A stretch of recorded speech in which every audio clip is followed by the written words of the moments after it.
The House with the Clock in Its Walls by John Bellairs. Chapter 1. Louis Barnevelt fidgeted and wiped his sweaty palms on the seat of the bus that was roaring toward New Zebedee. The year was 1948, and it was a warm, windy summer evening. Outside, that is. Louis could see the moonlit trees tossing gently beyond his window, which was sealed shut like all the windows on the bus. He looked down at his purple corduroy trousers, the kind that go whip-whip when you walk. He put his hand up and rubbed it across his hair, which was parted in the middle and slicked down with wild root cream oil. His hand was greasy now, so he wiped it on the seat again. His lips were moving, and he was saying a prayer. It was one of his altar boy prayers.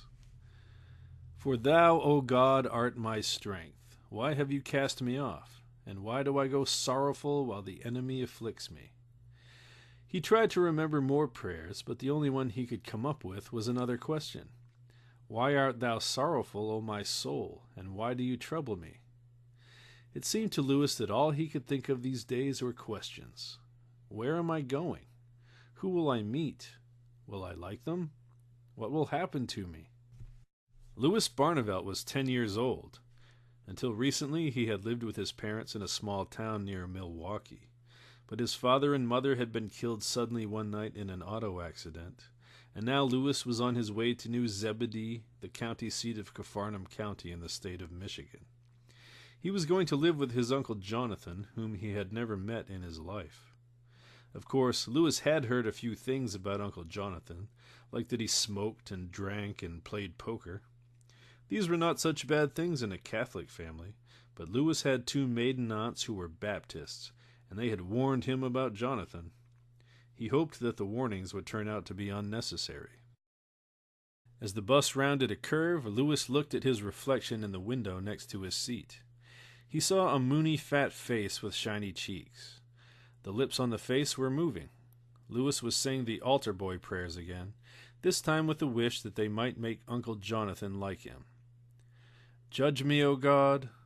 No, don't judge me. Help me to have a happy life. It was 5 minutes to 9 when the bus pulled up in front of Heemsoth's Rexall drugstore in the town of New Zebedee. Louis got out, wiped his hands on his trousers, and tugged at the enormous cardboard suitcase that hung out over the edge of the metal rack. Louis's father had bought the suitcase in London at the end of World War II. It was covered with ripped and faded Cunard-lined stickers. Louis pulled hard, and the suitcase lurched down onto his head. He staggered back across the aisle with the suitcase held perilously in the air. Then he sat down suddenly, and the suitcase landed in his lap with a whoomp. "Oh, come on, don't kill yourself before I have a chance to meet you." There in the aisle stood a man with a bushy red beard that was streaked in several places with white. His Big Mac khaki trousers were bulged out in front by his pot belly, and he was wearing a gold-buttoned red vest over a blue work shirt. Louis noticed that the vest had 4 pockets. There were pipe cleaners sticking out of the top 2, and a chain of paper clips was strung between the lower pair. One end of the gold chain was hooked to the winding knob of a gold watch. Jonathan Van Olden Barnevelt took his steaming pipe out of his mouth and held out his hand. "Hi, Louis. I'm your Uncle Jonathan. I recognized you from a picture your father once sent me. Welcome to New Zebedee." Louis shook hands and noticed that the back of Jonathan's hand was covered with a springy mat of red hair. The coat of hair ran straight up his sleeve and disappeared. Louis wondered if he had red hair all over his body. Jonathan hefted the suitcase and started down the steps of the bus. "Good Lord, what a monster! It ought to have wheels on the bottom. Ugh! Did you pack some of the bricks from your house?" Louis looked so sad at the mention of his house that Jonathan decided to change the subject. He cleared his throat and said, "Well now, as I was saying, welcome to Capharnaum County in beautiful, historic New Zebedee. Population 6,000, not counting." A bell overhead began to strike the hour. Jonathan stopped talking. He froze on the spot. He dropped the suitcase, and his arms hung limp at his sides. Louis, frightened, looked up at him. Jonathan's eyes were glazed. The bell continued to toll. Lewis looked up. The sound was coming from a tall brick steeple across the street. The arches of the belfry made a howling mouth and two gaping eyes. Below the mouth was a large glowing clock face with iron numerals. Clang! Another stroke. It was a deep-throated iron bell, and its sound made Lewis feel hopeless and helpless. Bells like that always did. But what was wrong with Uncle Jonathan? The tolling stopped. Jonathan broke out of his trance. He shook his head convulsively, and with a jerky motion raised his hand to his face. He was sweating profusely now. He mopped his forehead and his streaming cheeks. Sorry, Lewis. I just remember that I had left a kettle boiling on the stove. I always phase out like that when I remember something I've forgotten, or vice versa. Bottom of the pot's probably ruined by now. Come on, let's get moving. Lewis looked hard at his uncle, but he said nothing. Together the two of them started to walk. They left the brightly lit Main Street, and before long they were trotting briskly down a long tree-lined avenue called Mansion Street. The overhanging boughs made Mansion Street into a long rustling tunnel. Pools of lamplight stretched off into the distance. As they walked, Jonathan asked Lewis how his schoolwork was coming, and whether he knew what George Kell's batting average was this year. He told him that he would have to become a Tiger fan now that he lived in Michigan. Jonathan did not complain any more about the suitcase, but he did stop frequently to set it down and flex his reddened hand. It seemed to Lewis that Jonathan talked more loudly in the darkness between the streetlights, though why he did this, Lewis couldn't say. Grown-ups were not supposed to be afraid of the dark. And anyway, this was not a dark, lonely street. There were lights on in most of the houses, and Lewis could hear people laughing and talking and slamming doors. His uncle was certainly a strange person, but he was strange in a likable way. At the corner of Mansion and High, Jonathan stopped. He set down the suitcase in front of a mailbox that said, "For deposit of mail only." "I live at the top of the hill," said Jonathan, pointing up. High Street was well named. Up they went, leaning forward and plodding slowly. Lewis asked Jonathan several times if he could carry the suitcase, but each time Jonathan said, "No thanks, he could manage it." Lewis began to be sorry that he had packed all those books and lead soldiers. When they got to the top of the hill, Jonathan set down the suitcase. He took out a red bandana handkerchief and mopped his face with it. "Well, there it is, Lewis. Barnevelt's Folly. What do you think of it?" Lewis looked. He saw a 3-story stone mansion with a tall turret on the front. The whole house was lit up, downstairs, upstairs, and upstairs. There was even a light in the little oval window that was set like an eye, in the bank of shingles at the top of the turret. In the front yard grew a large chestnut tree. Its leaves rustled in the warm summer breeze. Jonathan was standing at parade rest, his hands behind him, his legs wide apart.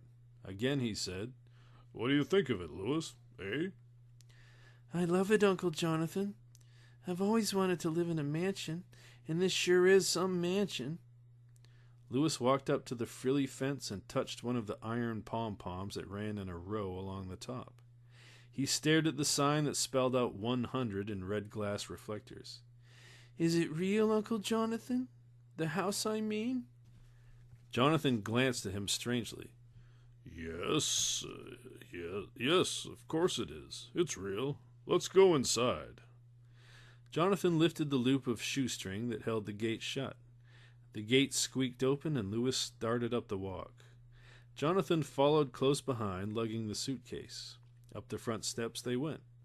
The front hall was dark, but there was a light at the far end of it. Jonathan set down the suitcase and put his arm around Lewis. "Come on, let's go in. Don't be bashful. It's your house now." Lewis walked down the long hall. It seemed to take forever. At the other end he emerged into a room full of yellow light. There were pictures in heavy gilt frames on the walls. There was a mantelpiece covered with a wild assortment of junk. There was a big round table in the middle of the room, and over in the corner was a gray-haired woman in a baggy purple dress. She was standing with her ear to the wall, listening. Lewis stopped and stared. He felt embarrassed. It was as if he had walked in on someone who was doing something he shouldn't be doing. He thought that he and Jonathan had made a good deal of noise coming in, but it was very apparent that the lady, whoever she was, had been surprised when he entered the room. Surprised and embarrassed like himself. Now she straightened up, smoothed her dress, and said cheerfully, "Hi there. I'm Mrs. Zimmerman. I live next door." Louis found himself staring into one of the wrinkliest faces he had ever seen. But the eyes were friendly, and all the wrinkles were drawn up into smile lines. He shook hands. "This is Louis, Florence," said Jonathan. "You remember Charlie writing about him? The bus was on time for a change. They must have gotten the driver drunk. Hey, have you been stealing any of my coins?" Jonathan walked over to the table. Now Louis noticed that the red checkered tablecloth was covered with heaps and stacks of coins. All kinds of coins, most of them foreign. Donut-shaped Arabian coins with Boy Scout knots all over them. A heap of dark brown copper coins, all of which were stamped with a picture of a bald man who wore a handlebar mustache. There were big, heavy English pennies that showed Queen Victoria in various states of chinniness, and there were tiny silver coins no thicker than your fingernail. There was an egg-shaped Mexican silver dollar, and a genuine Roman coin covered with green rust. But most of all, in shiny golden stacks, were brass coins with Bon pour un franc printed on them. Louis liked the phrase, and since he didn't know any French, it got twisted around in his mind till it came out Bon sour 1 franc. "No, I have not been stealing any of your precious brasher doubloons," said Mrs. Zimmerman in an irritated voice. "I was just straightening up the stacks. Okay, brush mush?" "Straightening up the stacks.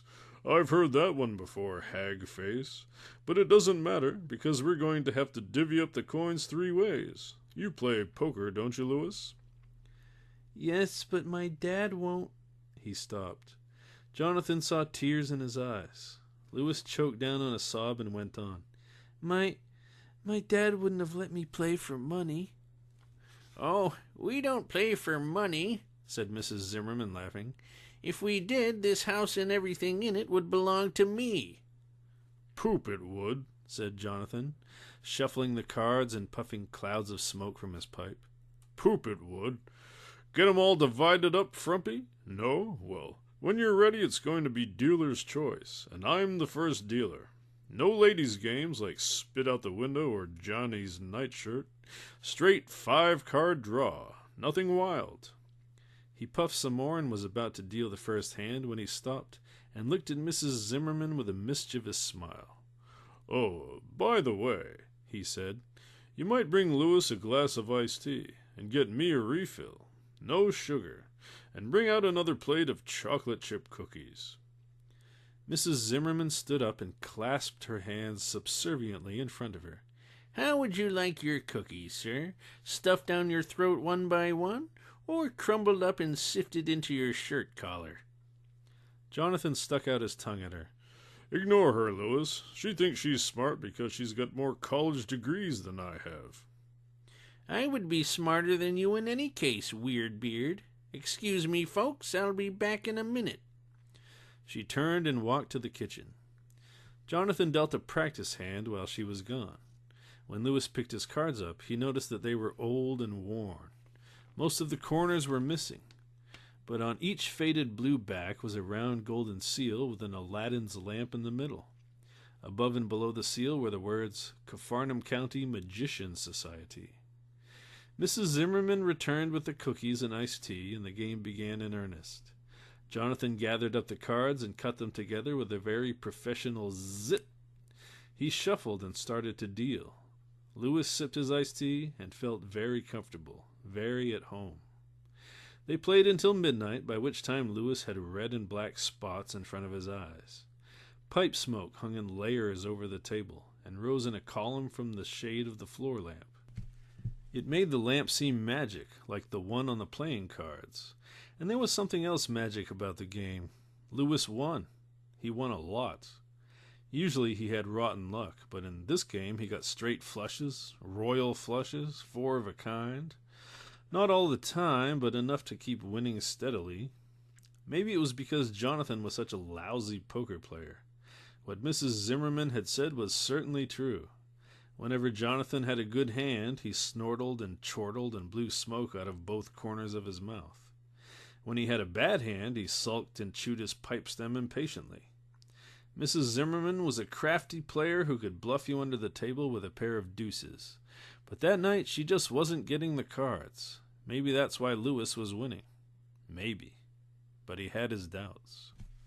For one thing, he could have sworn that once or twice when he was reaching out to turn over a card that had been dealt to him, the card had changed.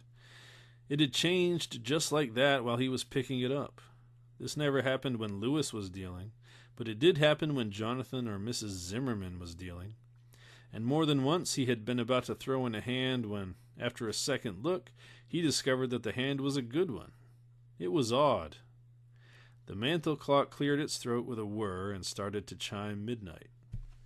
Lewis shot a quick glance at Uncle Jonathan, who was sitting there perfectly composed, puffing on his pipe.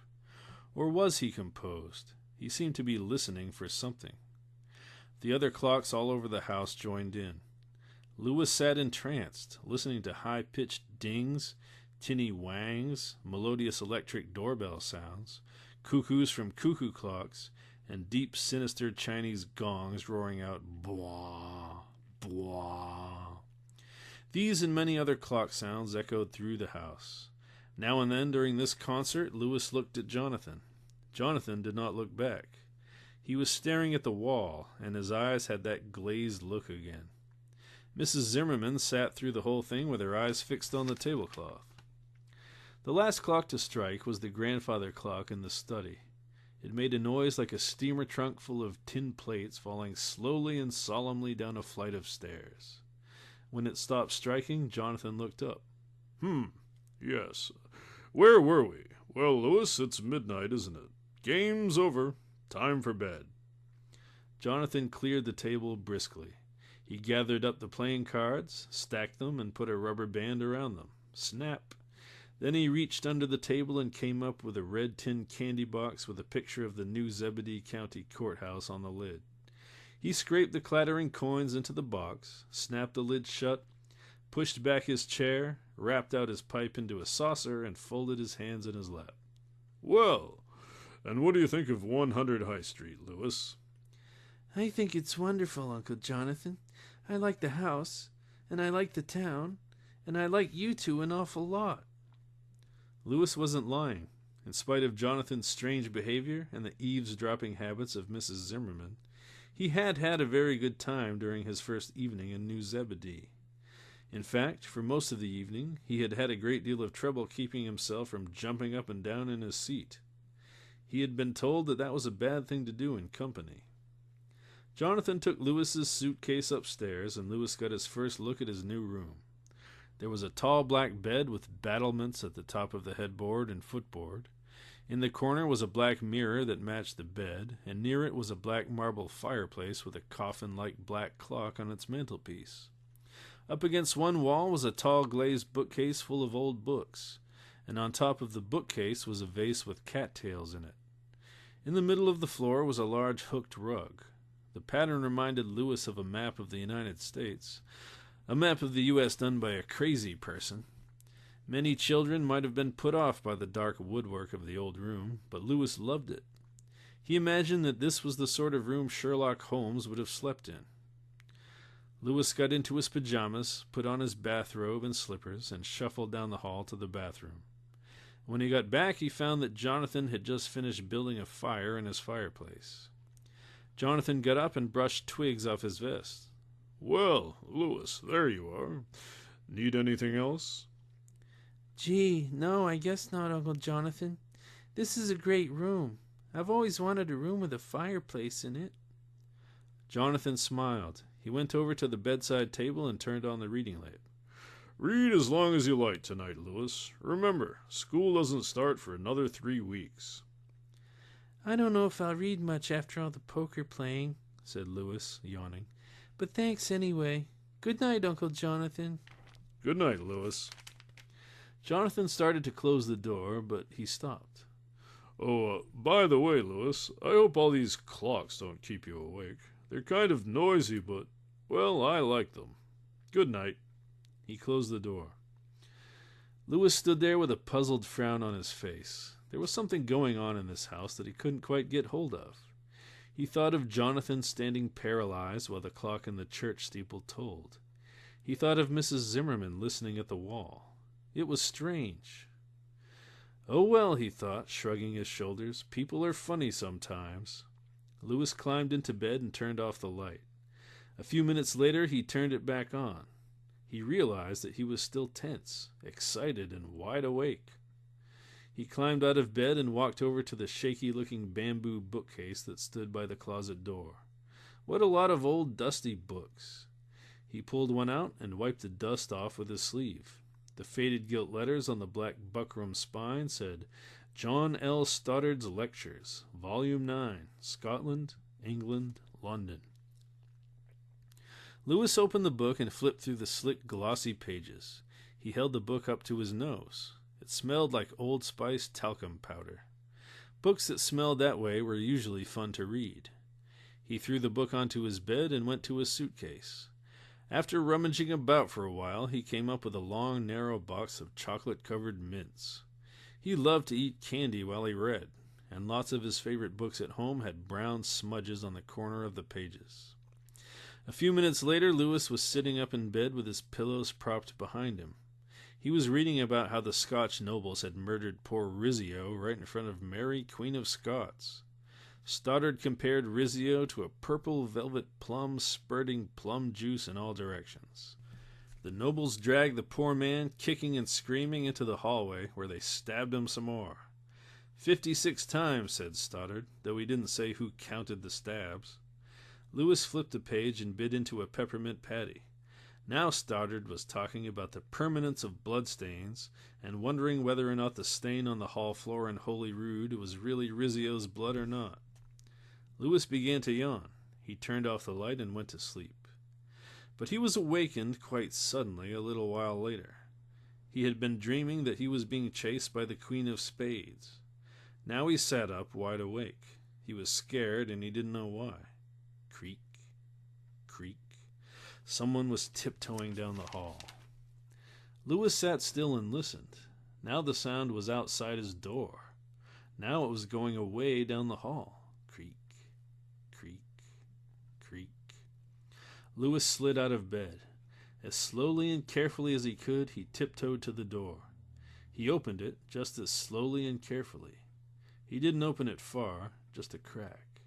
He looked out. The hall was dark except for a glimmering gray window down at the far end. But Lewis could hear someone moving.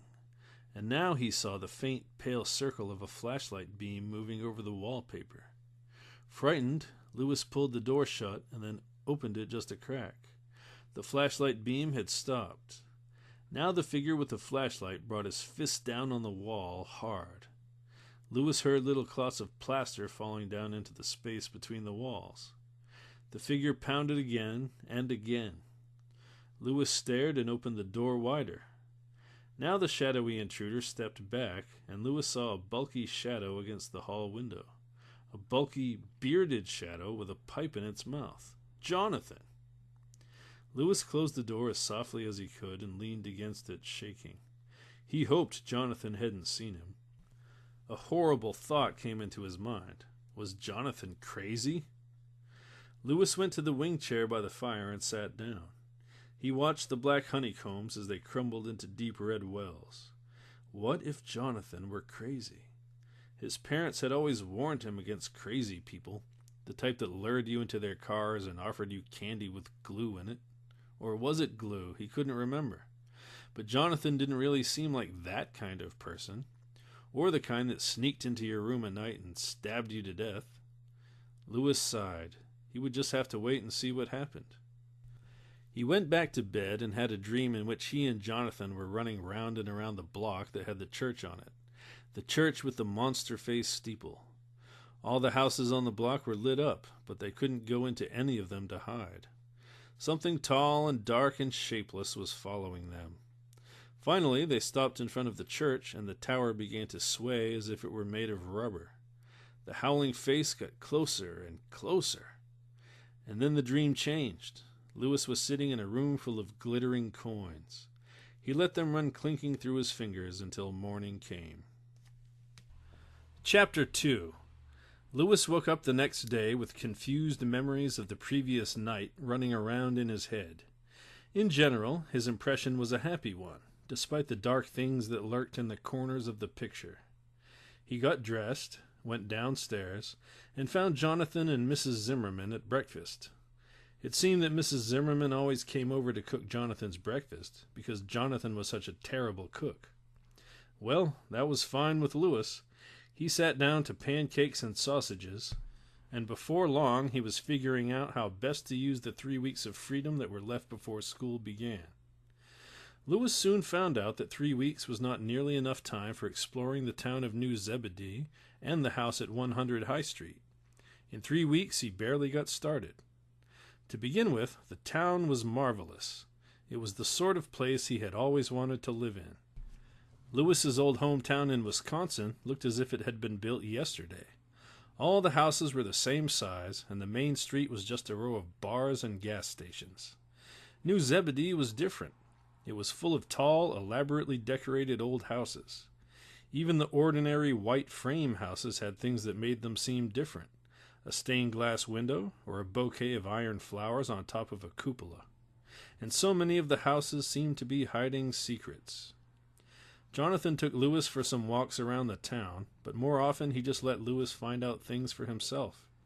Sometimes Lewis just walked up and down Main Street and stared at the high, elaborate false fronts of the stores. One of the stores had an abandoned opera house in its upper stories. Jonathan said that the old scenery was still up there, leaning against cases of Mound's bars and 5-cent writing tablets. At one end of Main Street was the Civil War Monument, a fantastic stone object shaped like an artist's easel. Each of the joints and corners of the easel had a soldier or sailor standing on it, threatening the rebel army with a musket or a sword or a cannon swabber or a harpoon. The flat part of the easel was covered with the names of Capharnaum County residents who had died in the Civil War. There was a small stone arch near the monument, and it was called the Civil War Monument Annex, because it contained the names that the carvers hadn't been able to get on the big monument. Jonathan's grandfather had fought in the war with the 5th Michigan Fire Zouave Lancers, and Jonathan was full of stories about the old man's exploits. As for the house at 100 High Street, it was every bit as wonderful as the town, besides being strange and more than a little bit scary. There were lots of rooms to explore, third best upstairs front parlors and second best back bedrooms, linen closets and playrooms and just plain rooms. Some of these were empty and full of dust, but there were others that were crammed with antique furniture. There were marble-topped tables galore, and upholstered chairs on squeaky casters, and doilies pinned to the backs of the chairs, and stuffed partridges under glass bell jars.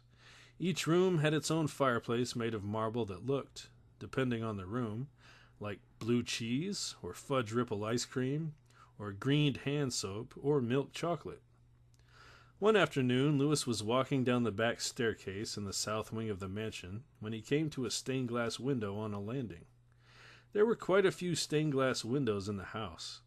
Lewis found them on back staircases like this one, or in unused bathrooms or at the ends of hallways. Sometimes he even found them set in the ceiling. He had seen this one before, or rather, he had seen another window where this one was now. That was why he stopped and stared. He remembered the other window very well. It had been a big oval window that showed a red tomato sun setting into a blue sea the color of old medicine bottles. The oval frame was still there, but in it Lewis found a window that showed a man fleeing from a forest. The forest was plum-colored, and the grass under the man's feet was bright green. The sky in the picture was a squirmy, oily, brownish red. It reminded Lewis of furniture polish. What had happened to the other window? Did Jonathan go around changing them during the night? It was pretty strange. Another thing that was strange was the coat rack in the front hall. At first, Lewis had thought that it was just an ordinary coat rack. It stood about 6 feet high, and it had a little round mirror on the front. There were pegs for coats and hats, and there was a little wooden compartment in the front for rubbers. It looked very ordinary, but one day when Louis was hanging up his raincoat, he looked at the mirror and saw a Mayan step pyramid in a steaming green jungle. He knew that the pyramid was Mayan because he had seen a picture of it among his Viewmaster slides. Only this scene was not fake three-dimensional, the way that slides were. It looked as if you could reach through the mirror and touch the vines. As Louis watched, a brilliant red bird with a long tail flew from one tree to another. Waves of heat made the pyramids ripple. Louis blinked and stared again. He was looking at the reflection of the rainy gray window behind him. Louis thought a lot about the stained glass windows and the coat rack. Were they magic? He believed in magic, even though he had been taught not to. His father had spent one whole afternoon explaining to Louis that ghosts were caused by X-rays bouncing off distant planets. But Louis was a stubborn boy, and besides, hadn't he seen the Aladdin's lamp on the back of Jonathan's playing cards, and the words Capharnaum County Magicians Society? He was convinced that magic was at the bottom of this mystery. Louis was also convinced that he would have to solve another mystery before he could tackle the problem of the coat rack and the stained glass windows. He would have to find out why Jonathan prowled the house every night with a flashlight in his hand. Louis had discovered that the strange incident on his first night in New Zebedee was part of a regular pattern. Every night after 12, Jonathan was out there searching. What he was searching for, Louis couldn't say. Again and again, as on that first night, he had heard the floorboards creak outside his door. Again and again he had heard Jonathan tiptoeing stealthily down the hall, entering rooms, closing doors. He heard him overhead on the third floor where Jonathan hardly ever went during the day. Then he would be back downstairs, poking around, stumbling into furniture. Maybe he was scared of burglars. Maybe so, but then why did he pound on the wall? Burglars seldom got into walls. Louis had to find out what was going on, and so, one night a little after 12, Louis lowered himself silently from his bed to the cold floorboards. As stealthily as he could, he tiptoed across the room, but the warped boards complained under his feet. By the time he got to the door, he was thoroughly shaken. He wiped his hands on his robe several times and turned the knob. He took a deep breath, let it out, and stepped out into the dark hallway. Louis clamped his hand over his mouth. He had stepped on the protruding head of a nail. It didn't really hurt much, but Louis was scared of tetanus. When his panic had died down, he took another step. He began to edge his way down the hall. But Louis was no better at stealthy creeping than you might think, and by the time he had bumped his head against a heavy gilt picture frame for about the third time, Jonathan called to him from one of the distant rooms. "Oh, for heaven's sake, Louis, stop playing Sherlock Holmes. You make a better Dr. Watson. Come on and join me. I'm in the bedroom with the green fireplace." Louis was glad that his red face didn't shine in the dark. Well, at least Jonathan wasn't mad. Louis picked his way down the hall until he found an open door. There was Jonathan, standing in the dark with a flashlight in his hand. He was playing the light over the mantel clock, a boxy black affair with gold handles on the sides like a coffin. "Evening, Louis, or morning, as the case may be. Would you care to join me on my rounds?" Jonathan's voice sounded tight and nervous. Louis hesitated a moment, and then he plunged in. "Uncle Jonathan, what are you doing?" "Stopping the clocks. During the day it's nice to have clocks ticking all over the house, but at night it keeps me awake. You know how it is, Louis, with faucets and the like." Still chattering nervously, Jonathan turned the clock around, reached into the back of it, and halted the stubby pendulum. Then he motioned for Louis to follow him and, waving the flashlight a little too cheerfully, walked on to the next room. Louis followed, but he was puzzled. "Uncle Jonathan, why don't you turn the room lights on?"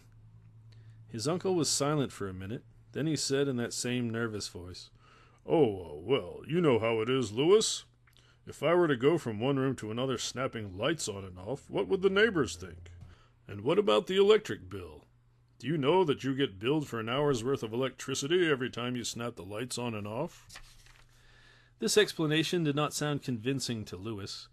In the first place, Uncle Jonathan had never before given any sign that he cared what the neighbors thought about anything he did.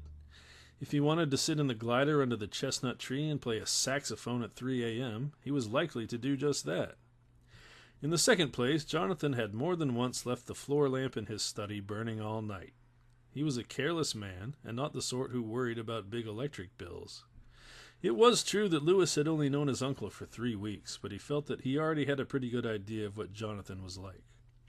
On the other hand, he couldn't very well say, "Uncle Jonathan, you're lying through your teeth," so he silently followed his uncle to the next room, the second best upstairs bathroom.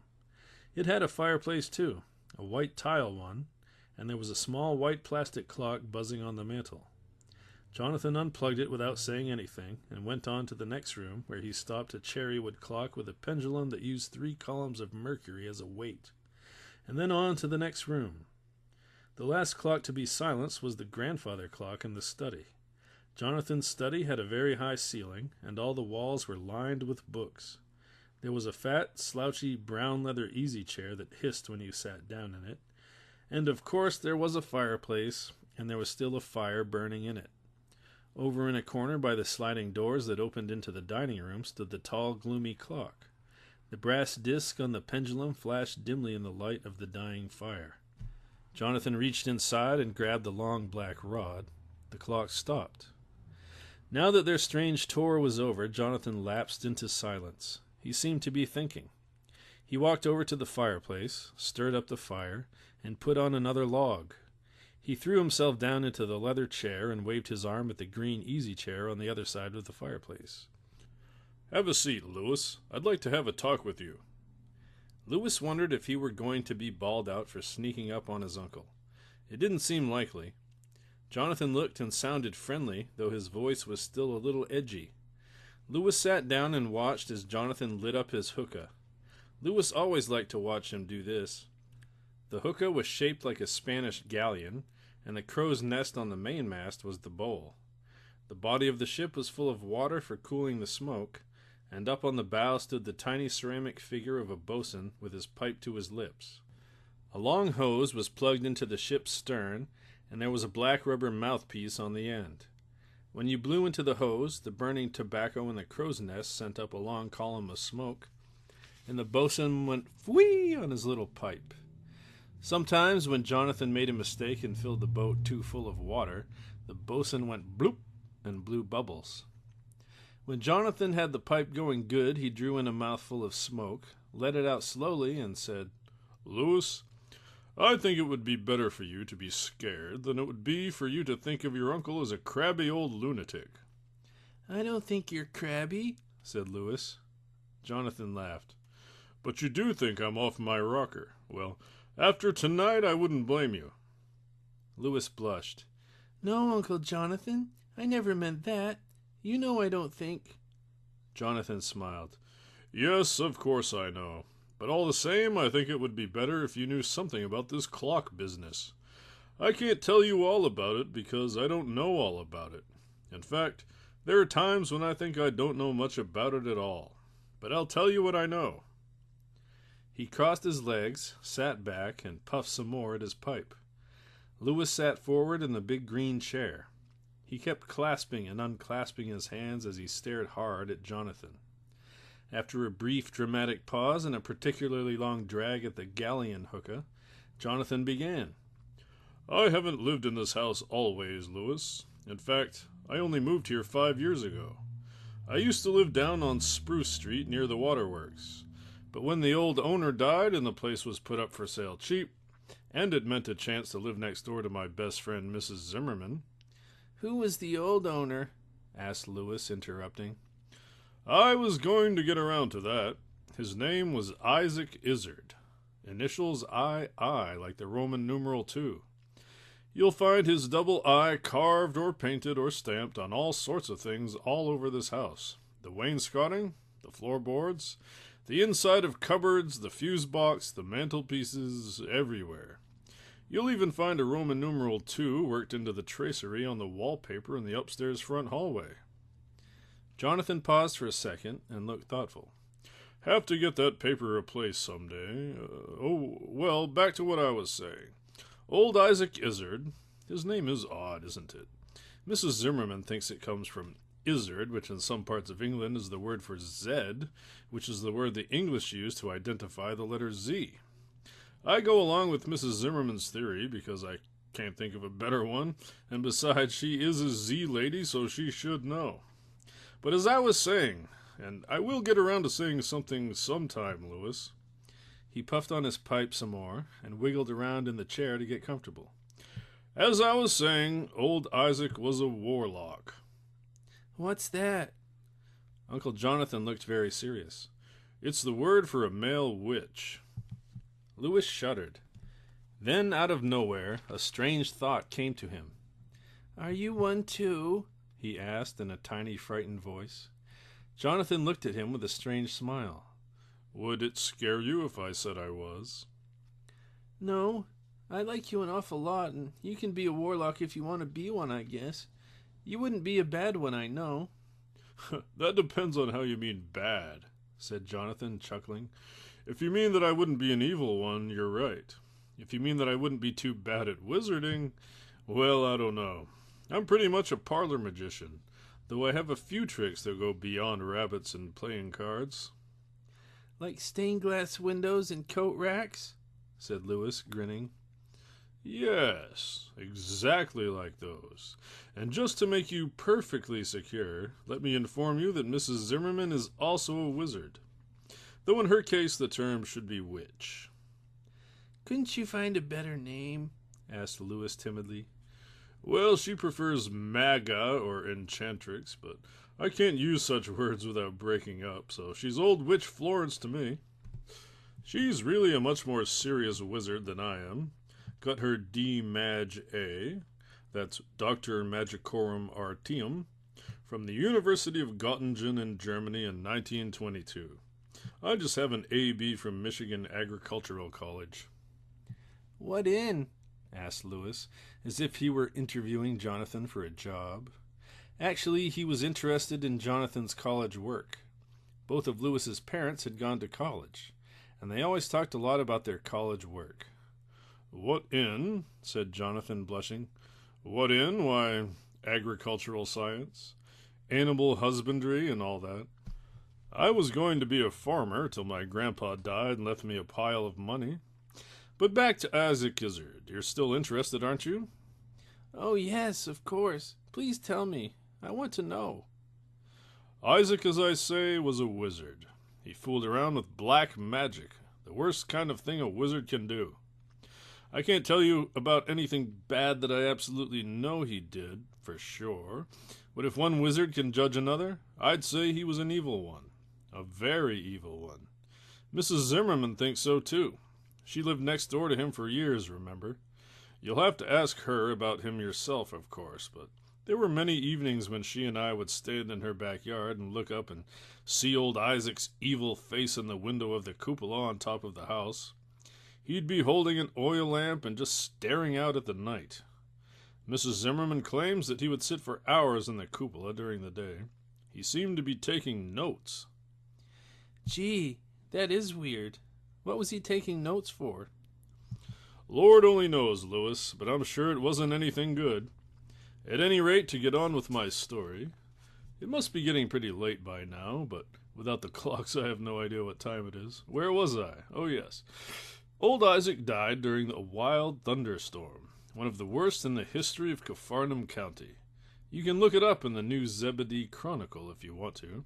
Roofs blown off barns, trees uprooted, and a bolt of lightning melted the iron doors on the tomb Isaac is buried in now. I'll have to show you that tomb someday. Ugly old dump, one of those little stone houses for the respectable dead. There are several of them up in our cemetery, some of them really fancy. This one was built by Isaac's family in the 1850s, but it was never used till they put his wife in there. She died before he did. What was she like? Pretty strange, as you'd have to be to choose Isaac Izzard for a husband. I don't remember anything about her but her eyeglasses. Lewis stared. Her eyeglasses? Yes. I passed her once on the street, and she turned and looked at me.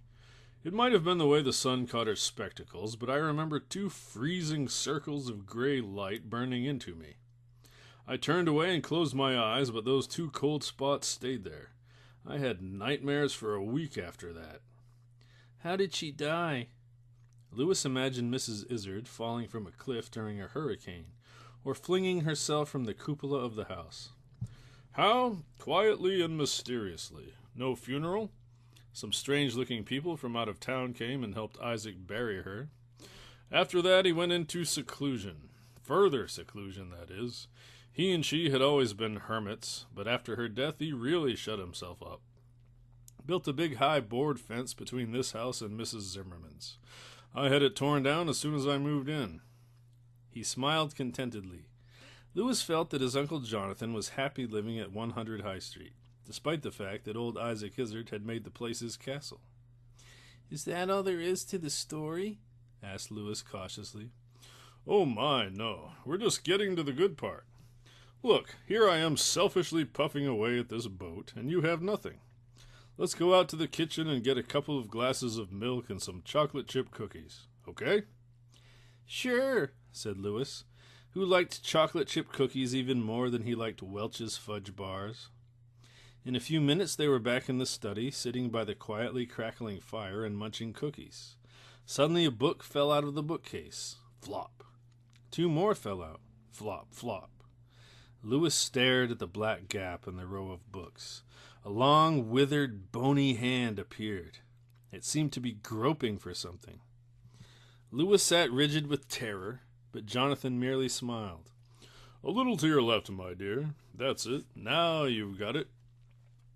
A latch clicked and a large section of the built-in bookcase swung outwards. More books fell to the floor, and there stood Mrs. Zimmerman with a strand of cobweb hanging from her left eyeglass. Her sleeve was covered with whitish dust.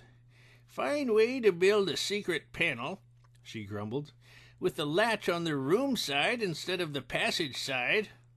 It adds to the mystery, Dollface. As you might have guessed, Lewis, this house has a secret passageway. You enter it through the china cupboard in the kitchen. Come on in, Florence. I was just going to tell Lewis about the clock in the walls. Mrs. Zimmerman gave him a look as if to say, "Do you think that's a wise thing to do?" But she shrugged and helped herself to the cookies and milk. Good cookies, she said, munching. Very good. She always says that because she makes them, explained Jonathan, helping himself to 2 more. And now that everyone's mouth is stuffed, including mine, I guess I'll go on. Where were we? Oh, yes. Well, I had no sooner moved in here than I felt that something was wrong. The house had a kind of listening stillness. And then I heard it. Heard what? This was Lewis, who had worked himself to the edge of his chair. He had even stopped eating his cookie. The clock. You know how you can be in a room with a clock ticking, and you won't notice it for a long time? Then when things are very, very quiet and you aren't thinking about anything in particular, there it is! Lewis jumped up and looked around wildly. Where? Jonathan laughed. No.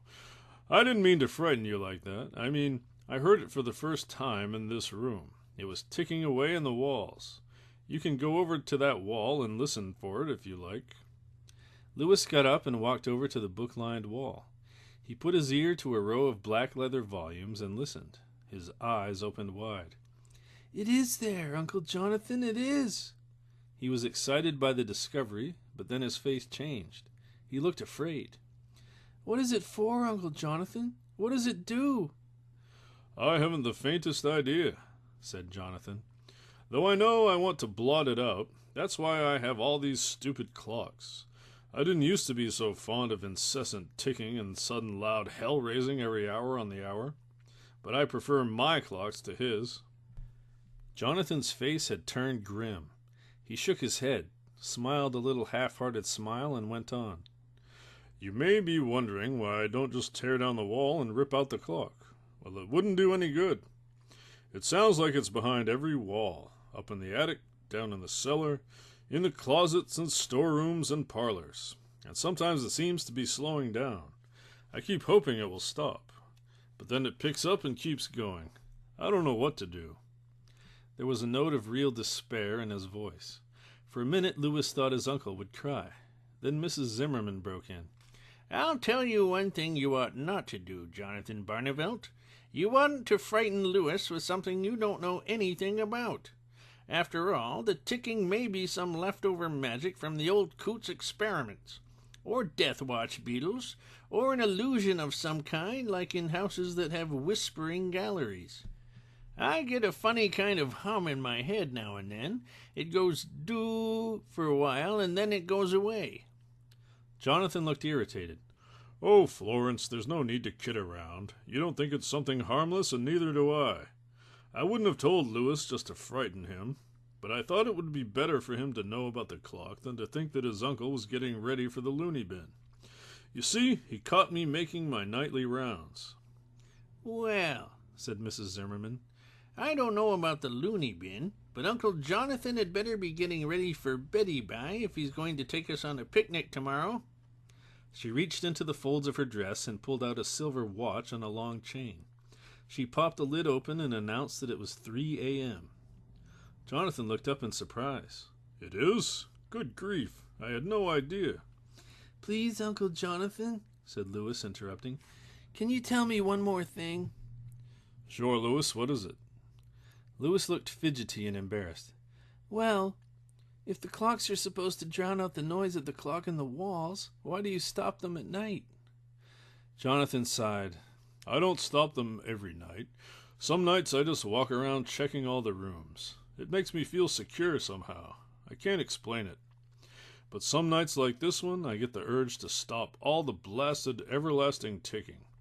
I get the feeling that if I were to make the house quiet, perfectly quiet, then maybe I could hear the real clock, the magic one, ticking behind one particular wall or in some cubbyhole. But it never works. I always feel half crazy for trying. Louis still looked puzzled. If it's a magic clock, he said slowly, then wouldn't it be invisible? I mean, wouldn't it be something you couldn't actually put your hands on? Jonathan shook his head. Not really, Louis. Most magic is accomplished with solid, everyday objects. Objects that have had spells set over them. One which I knew tried to obliterate her enemy by leaving a photo of him under the running water of her gutter spout. Her reasoning was that he would die when the face on the picture was wiped out. It's a common method. No, Louis, this is a clock as real as Grandpa over there. Only it's enchanted. But what it's enchanted to do, I don't for the life of me know. Well, I know something, Weird Beard, said Mrs. Zimmerman, dangling her watch like a pendulum before Jonathan's eyes. I know that if we don't catch just a little teeny bit of shut-eye, we're going to be wearing our crabby caps in the morning. Louis, off to bed. Jonathan, same with you. I'll rinse the cookie plates and put away the milk. Later up in his room, Louis stood in the middle of the floor staring at a patch of flowered wallpaper near the fireplace. He walked quickly over to the wall and put his ear to it. Yes, the ticking was here too. He walked across the room and listened to another wall, more of the same. Louis walked back to the center of the room, and then abruptly he began to pace. He paced in quick strides with his hands behind his back, the way he had seen his father do when he was upset. He paced and tried to think logically, but logic wasn't much help where the clock on the walls was concerned. So at last Louis gave it up. He jumped into bed and went to sleep. Chapter 3. On the first Monday after Labor Day, Louis started going to school in New Zebedee, and before long he had forgotten all about the mysterious clock in the walls. He had troubles enough of his own. They weren't new troubles. They were the troubles that a fat boy who can't play baseball carries around with him from place to place. Louis had always been overweight. He couldn't remember a time when he hadn't been. All his life, all 10 years of it, he had been listening to children who chanted, "Fatty, fatty, 2x4, can't get through the kitchen door." Sometimes he wanted to beat up the kids who made fun of him, but he couldn't box, and he wasn't very strong. That was another problem. But the worst problem of all was the baseball problem. Louis still spun all the way around when he swung at a ball, and he threw his bat. At first he tried to excuse himself by saying, "Watch out, I'm going to throw the bat." but the other kid said, "Look, you throw the bat and we're going to beat you up. You hang on to it when you swing or you can't play." That is what they said when they let him play, which was not very often. Most of the time when he lined up to be chosen, he was the last one left, and the captain of the side that was supposed to take him usually said, "Why do we have to take him? He can't field, he can't hit, he can't pitch, he can't even run. Come on, we'll play one man short." What they said about Lewis was true. Sometimes a new boy or a kind boy would get to be captain, and he would choose Lewis for his team. But when Lewis came to bat, he usually struck out. If he hit the ball, it popped up and the pitcher caught it. Or he might ground out to first base. When his team was out in the field, the boys made Lewis play right field because not many balls got hit out that way. But when one did, Lewis always dropped it, unless it hit him on the head. He would stagger back and forth as he tried to keep track of the ball that hung there high over his head, but he always got dizzy and covered his face with his glove and screamed, "No, no," as the ball came down. After a while, even the kind boys turned him down. One afternoon, when the usual routine had been gone through, and Lewis had run off the field sobbing because they would not let him play, he found himself standing at home plate on a baseball diamond that wasn't being used that day. At his feet was a bat, a thick old club with a split handle that had been wrapped up with black friction tape. There was a softball nearby, or what was left of one, a black, sticky, egg-shaped lump covered with string. Lewis picked up the ball and bat. He threw the ball into the air and swung at it. He missed. He picked the ball up and tried again. Again he missed. He was about to try for the third time when someone said, "You're doing it all wrong." Lewis turned and saw a skinny boy about his own age squatting next to the bicycle rack. There was a big fluff of brick red hair on the top of the boy's head, and his right arm was in a sling. The boy was Tarby. Everybody in the school knew who Tarby was. Even Lewis knew, and he had only been in New Zebedee for a couple of months. Probably everyone in New Zebedee and most of the people in Capharnaum County knew who Tarby was. At least that was the impression that Lewis got. Tarby was the most popular boy in the school. He was a daredevil, the kind of boy who rode his bicycle through bonfires and hung by his knees from the limbs of trees. All the girls liked him, and he was the big home run hitter in the softball games. He got chosen first so often that most of the time the boys made him a captain, just to avoid all the fighting over who got to have Tarby on their team. But here he was with his arm in a sling, watching Lewis as he tried to hit the ball. "I said you're doing it all wrong. You're supposed to keep your feet planted flat. Then you swing from the hips. Here, let me show you." Tarby scrambled to his feet and walked over to where Lewis was standing. He grabbed the bat and hefted it in one hand, choking up on it a bit. "Okay," he said. "Get out there and pitch. Just lob it up here." Lewis had never seen anyone try to hit a ball with the bat held in only one hand. He was afraid that Tarby would miss and get mad and go home. With a nervous grin on his face, Lewis lobbed the ball toward the plate. Tarby swung and the bat connected. Clack! It struck the ball with that rickety hollow sound that split bats have. The ball shot on a line toward center field. It would have been a clean single. "See? And that's with just one arm. You want to be able to do that well with two. Come on, I'll pitch." Lewis walked in from the pitcher's mound and took the bat from Tarby's hand. "I didn't know your arm was broken," said Lewis shyly. "How did you do it?" "Fell out of a tree. I was hanging by my knees, upside down like in the monkey house. It's okay. It'll heal up." Tarby walked out to the mound. Lewis pounded his bat on the plate and waved it the way he had seen George Kell do in Briggs Stadium in Detroit. But when Tarby threw the ball, Lewis missed as usual. Every day for the next 2 weeks, Tarby met Lewis after school and they practiced batting. Slowly, gradually, Lewis's swing got better. He even managed to hit a few line drives. But something even more important was happening. Lewis and Tarby were getting to be friends. Tarby liked Lewis's jokes, and Lewis found out that Tarby hated some of the kids that he hated. Lewis liked Tarby's imitation of Mrs. Fondrider, a mean teacher at school. Mrs. Fondrider always called her husband Gerald, which was a funny thing to do.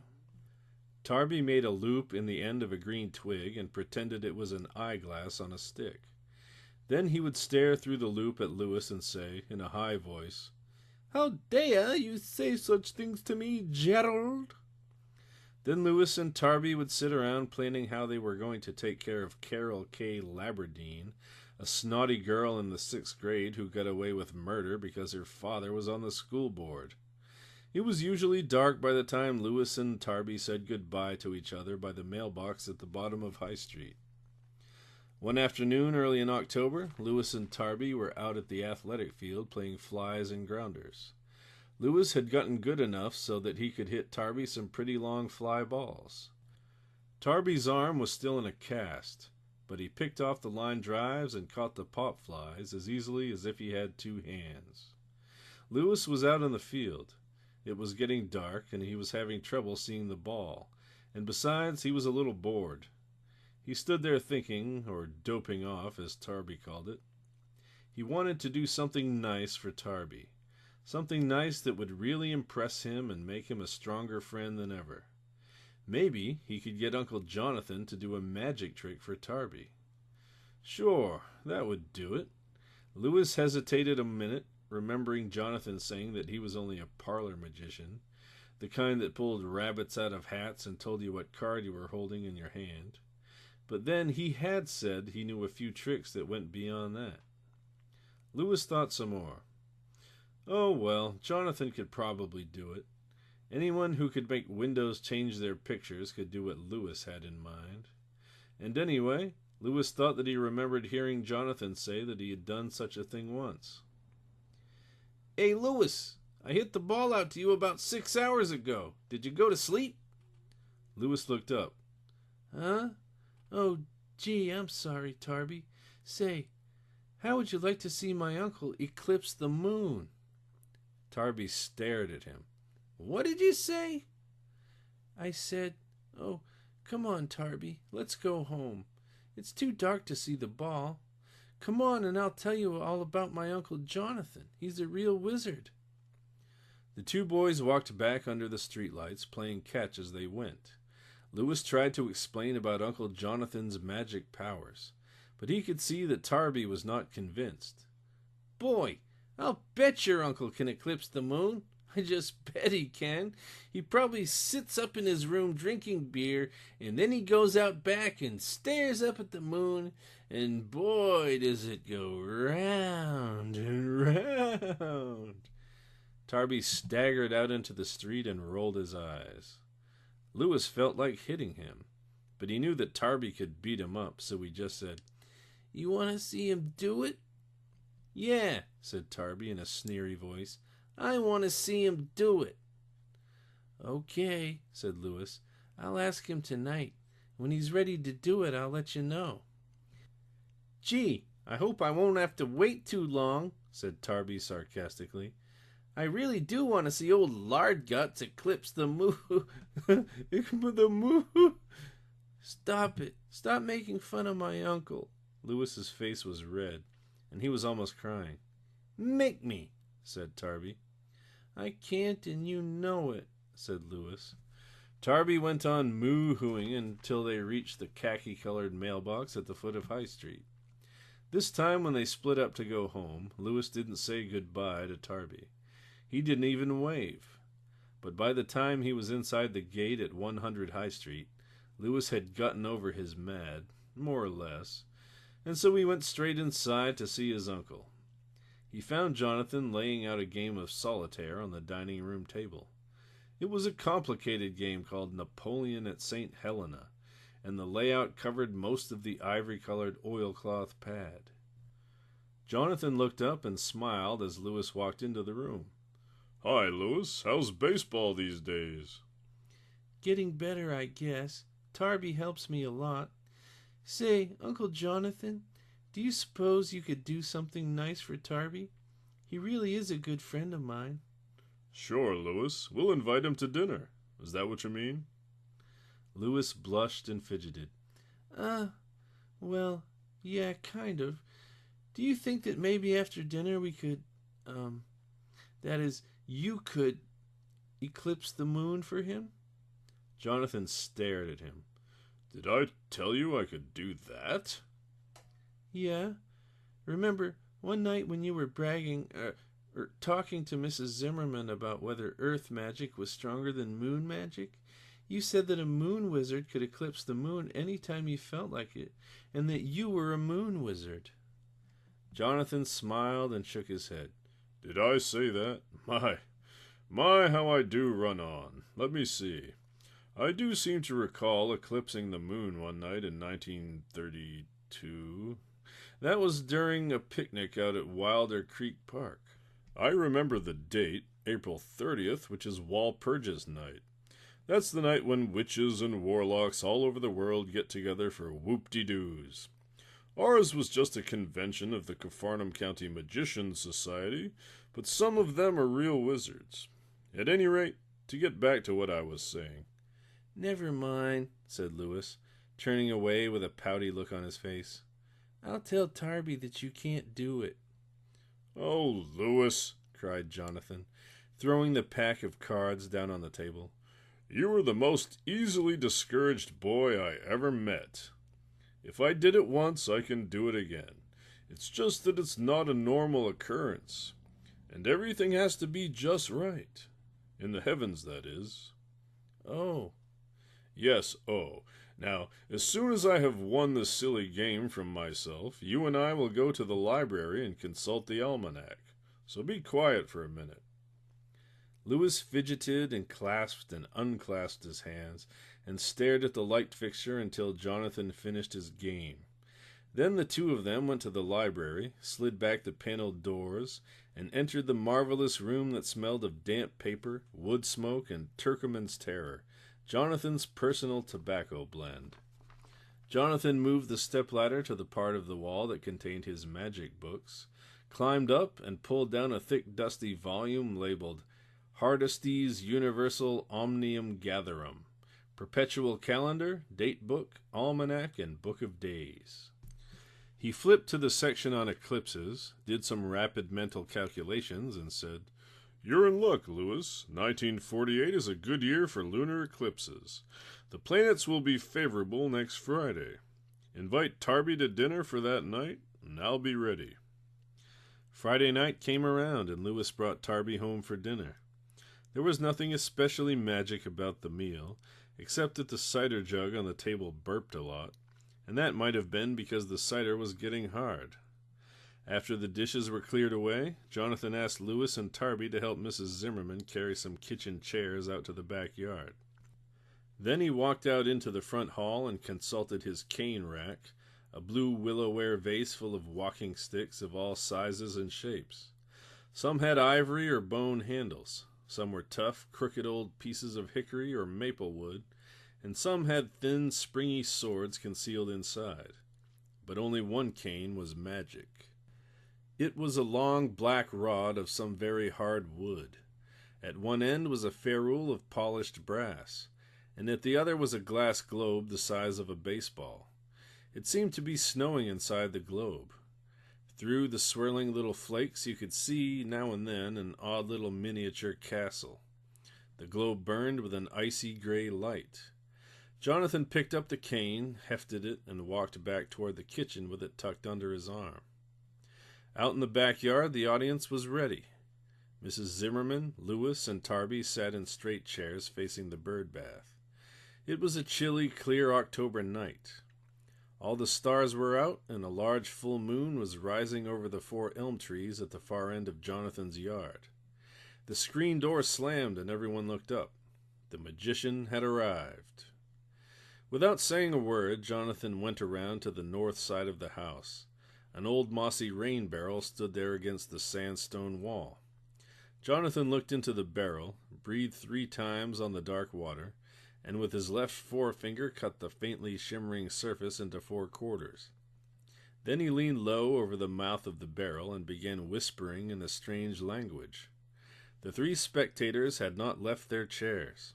Jonathan had told them to stay where they were, but they craned their necks around a good deal trying to figure out what the wizard was doing.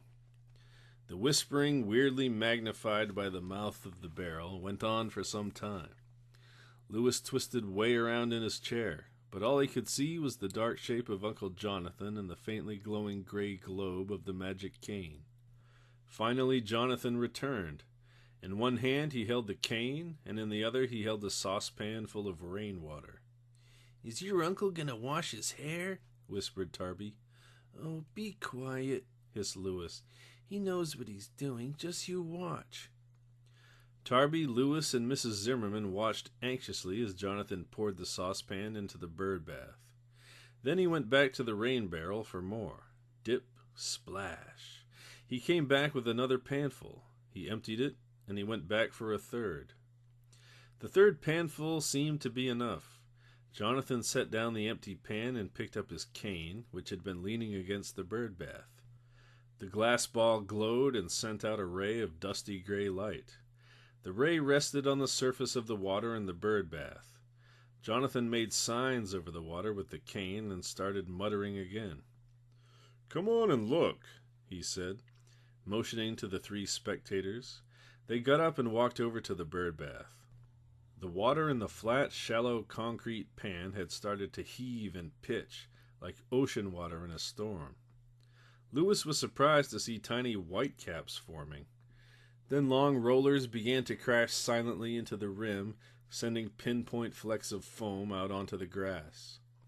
Jonathan watched for a while along with the rest. Then, suddenly, he raised the cane and cried, "Peace!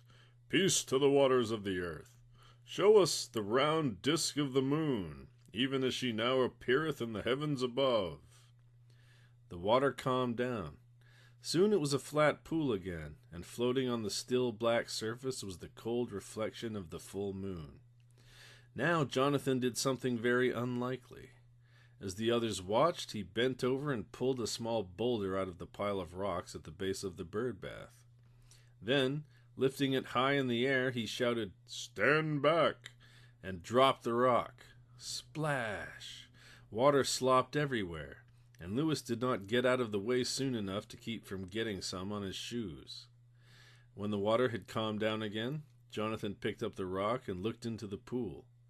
There, wobbly and creased with ripples, was the moon's reflection. "Still there?" said Jonathan, grinning.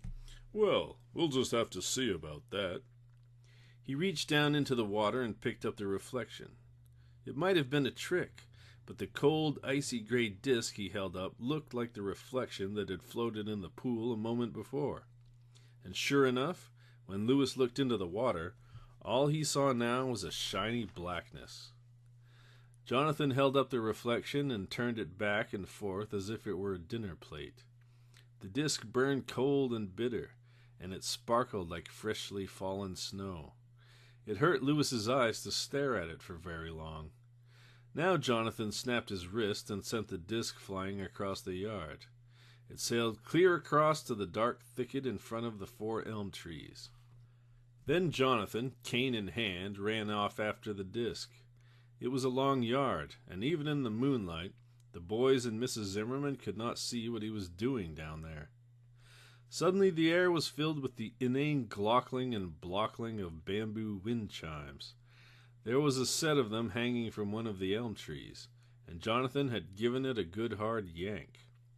Now he came dancing back up the yard, dueling with shadows and saying things like, "Ha!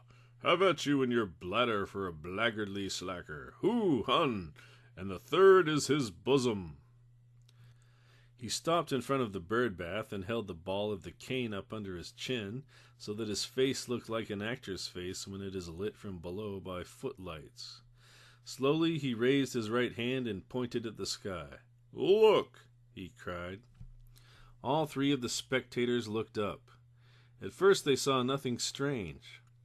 Then, slowly, a black, tarry, drippy shadow oozed down over the face of the surprised moon. In no time at all, the moon was dark, completely dark, blacked out, without even the faint brownish umbra that marks its place during an ordinary eclipse. And now Uncle Jonathan's backyard came to life. It was full of strange sights and sounds. The grass glowed a phosphorescent green, and red worms wiggled through the tall blades with a hushing sound.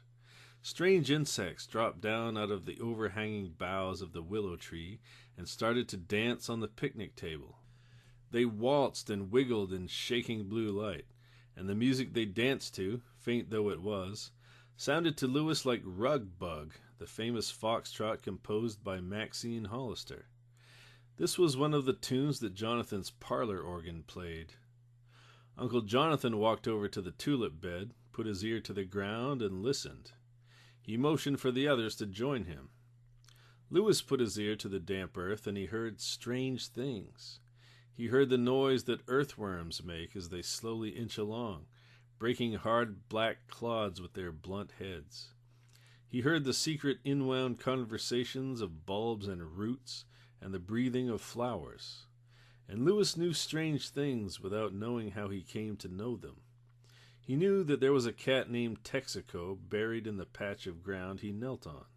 Its delicate ivory skeleton was falling slowly to pieces down there, and its dank fur was shriveled and matted and rotten. The boy who had buried the cat had buried a sand pail full of shells near it. Lewis did not know the name of the boy, or how long ago he had buried the cat and the pail, but he could see the red and blue pail clearly. Blotches of brown rust were eating up the bright designs, and the shells were covered with green mold. After a long while, Lewis sat up and looked around. Tarby was kneeling near him, his ear to the ground and his eyes wide with wonder. But where was Uncle Jonathan? Where, for that matter, was Mrs. Zimmerman? At the far end of the yard, in the shadow of the 4 elm trees, Lewis thought he saw them moving around. He tapped Tarby on the shoulder, pointed, and the 2 boys silently got up and went to join the magicians. When they found them, Jonathan was arguing with Mrs. Zimmerman, who argued right back, though her ear was pressed flat to the ground. "I say it's the old storm sewer system," she muttered. "It was lost track of in 1868 because the charts got thrown out with the waste paper." Well, you can think what you like, Frizzywig, said Jonathan, as he knelt down for another listen. I say it's an underground stream. Capharnaum County is full of them, and it would account for the fact that Sin and Flesh Creek is much bigger when it leaves New Zebedee than when it enters it. "You're full of beans, Fatso," said Mrs. Zimmerman, whose ear was still pressed to the ground. "I think I know the sound of water rushing through a brick tunnel. It's all vaulty and hollow." Like your head? Lewis and Tarby pressed their ears to the ground, but all they could hear was a sound like the one you hear when you press your ear against an inner tube that you are floating on in a lake. Lewis felt very excited. He wanted to be all over the garden at once, touching things and smelling them and listening. The magic in the backyard lasted for over an hour. Then the phosphorescence changed to plain old ordinary moonlight, and the moon floated high overhead, free from enchantments. As they walked back into the house, Lewis asked his uncle if the police department didn't get mad when he eclipsed the moon. Jonathan chuckled and put his arm around Lewis. No, he said. Strangely enough, they don't. I've never been quite sure why, but maybe it's because the eclipse is only visible in this yard. "You mean it's not real?" Of course it's real. You saw it, didn't you? But one of the troubles with human beings is that they can only see out of their own eyes. If I could be 2 people, I'd station the other me across town to see if the eclipse was operating over there. "Why don't you ask Mrs. Zimmerman to go watch?" Because she'd be crabby. She always wants to be in on things. Don't you, Pruny? "Yes, I do. And right now I'd like to be in on some chocolate chip cookies. Why don't you all come over to my place?" And that is what they did. Lewis was happy to have a chance to show off Mrs. Zimmerman's house to Tarby. It was not a mansion by any means, just a little 2-story bungalow with a screened-in front porch.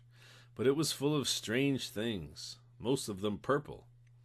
Mrs. Zimmerman had a thing about the color purple. Her rugs, her wallpaper, her staircase runner, her toilet paper, and her bath soap were all purple. So was the large surrealistic painting of a dragon that hung in her living room. It had been done for her specially by the French painter Odilon Redon. As they munched their cookies and drank their milk and walked around looking at the purple things in Mrs. Zimmerman's house, Louis noticed that Tarby wasn't saying much.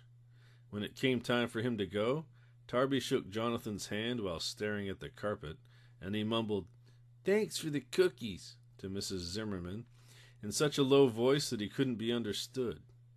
Louis saw Tarby to the front gate. He knew this was odd behavior for Tarby, who was usually loud and sassy acting, even in front of grown-ups.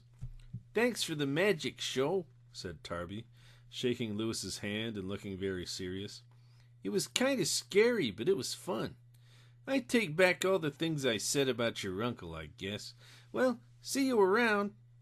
And with that, Tarby went trudging down the hill. Louis stared after him with a worried frown on his face. He hoped that Tarby had had a good time. Most people do not like to be proven wrong, even when they enjoy themselves in the process. Tarby was a popular boy, and he was used to being right about everything. He had turned out to be wrong about Jonathan's magic powers.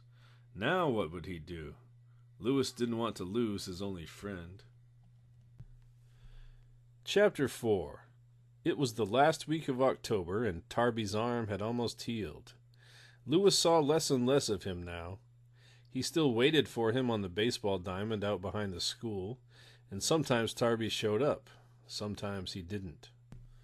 Of course, Tarby couldn't be expected to be very interested in flies and grounders at this time of year. The football season was getting underway. Louis had seen Tarby playing football with the other boys after school. Needless to say, Tarby was always the quarterback. He threw long passes and made end runs and pulled off tricky plays like the Statue of Liberty. Louis had thought of trying to join the football game, but he remembered what had happened back in Wisconsin. Whenever anyone charged over the line at him, he fell to the ground and covered his head with his hands. He couldn't catch passes, and if he tried to kick the ball, he usually wound up bunting it with his knee. Maybe if he got really good at baseball, he could get Tarby to teach him football next year.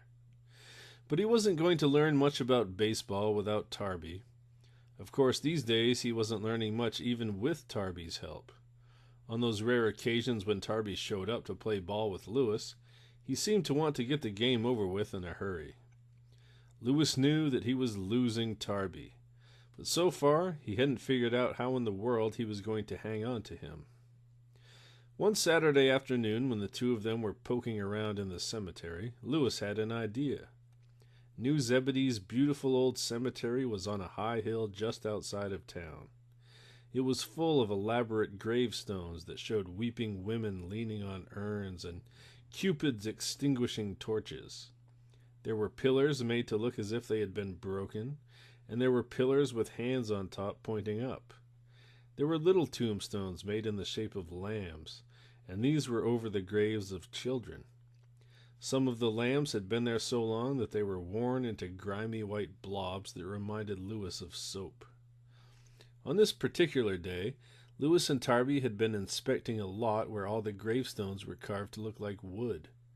Each grave was marked by a little granite log, complete with bark and rings and knotholes. The curb around the lot matched the tombstones, and in the center of everything rose a broken tree of stone. The top was jagged, as if lightning had struck it, and a stone woodpecker was whetting his beak on the realistically carved bark. Louis and Tarby had been playing in this petrified forest for a while, but now they were getting tired. The sun, red as the tomato sun in Jonathan's stained-glass window, was setting between two crooked pine trees. Louis shivered and zipped up his jacket. "Let's go back to my house," he said. "Mrs. Zimmerman can make us some cocoa, and I'll show you some real petrified wood.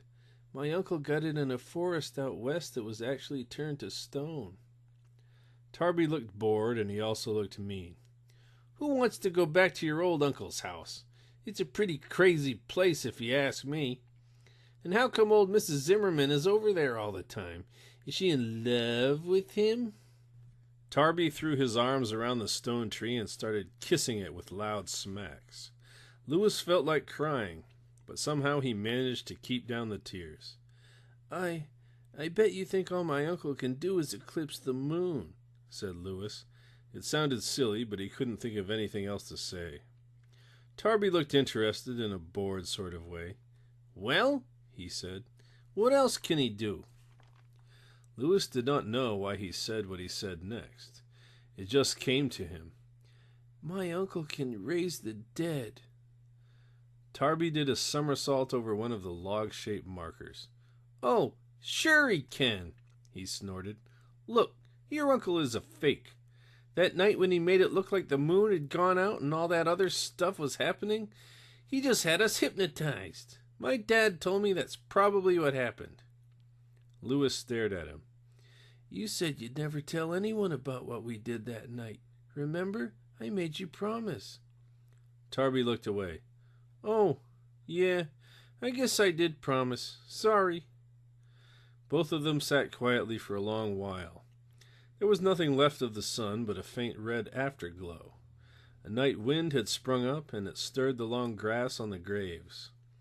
Finally, Lewis got up and spoke. His voice came from way down in his throat.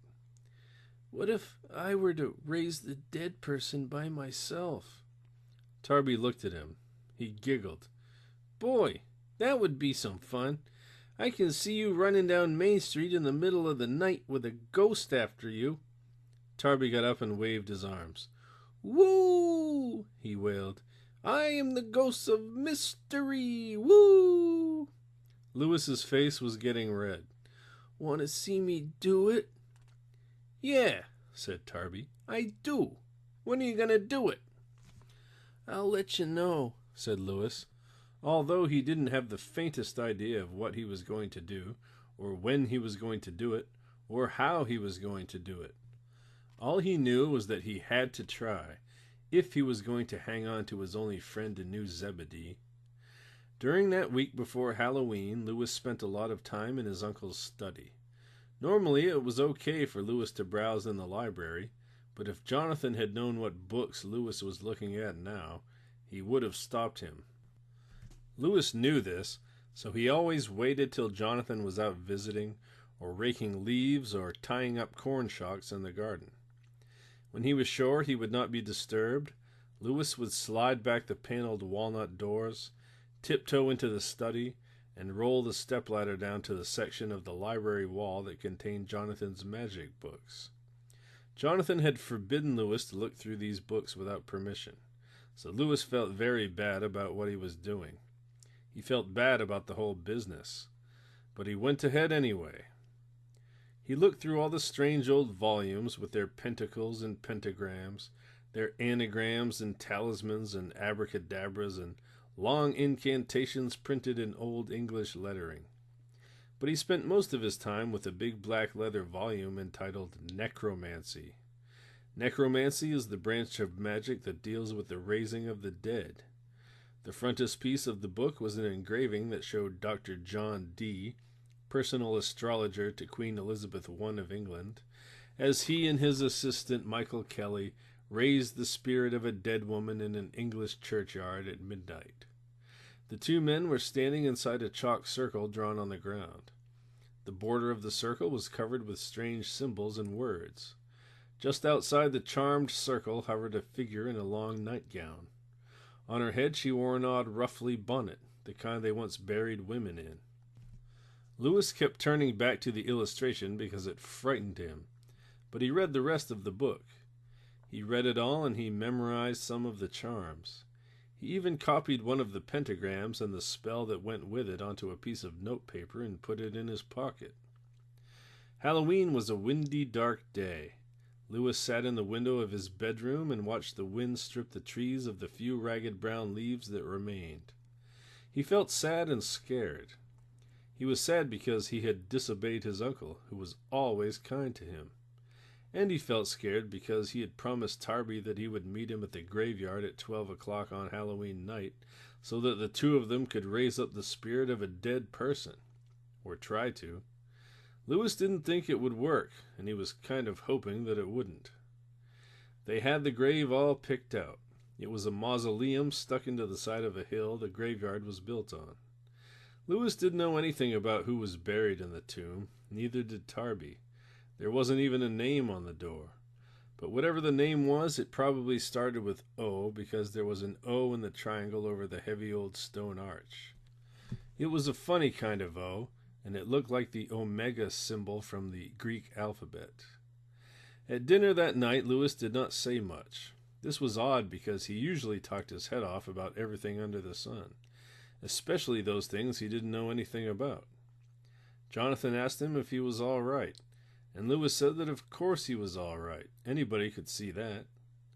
Jonathan and Mrs. Zimmerman exchanged worried glances and stared at him again, but Lewis went on eating with his head down. At the end of the meal, he pushed his chair back and announced that he was not going trick-or-treating because he was too old for it. "Does that mean you're not coming over to my place for cider and donuts?" asked Mrs. Zimmerman. "Because if it does, I'll show up at midnight at the foot of your bed in my role of grinning Griselda, the resuscitated cadaver. It's a horrible thing to see." Lewis looked up. There was a wild look on his face, but he managed to force his mouth into a smile. "No, Mrs. Zimmerman," he said. "I wouldn't miss one of your cider and donut parties, not for the world. But right now, I've got to go up to my room and finish one of John L. Stoddard's books. I've gotten to the exciting part." Whereupon he jumped up, excused himself, and ran upstairs. Jonathan looked at Mrs. Zimmerman. "I have a feeling," he said, "that something is up." "Hooray for your lightning-quick mind," said Mrs. Zimmerman.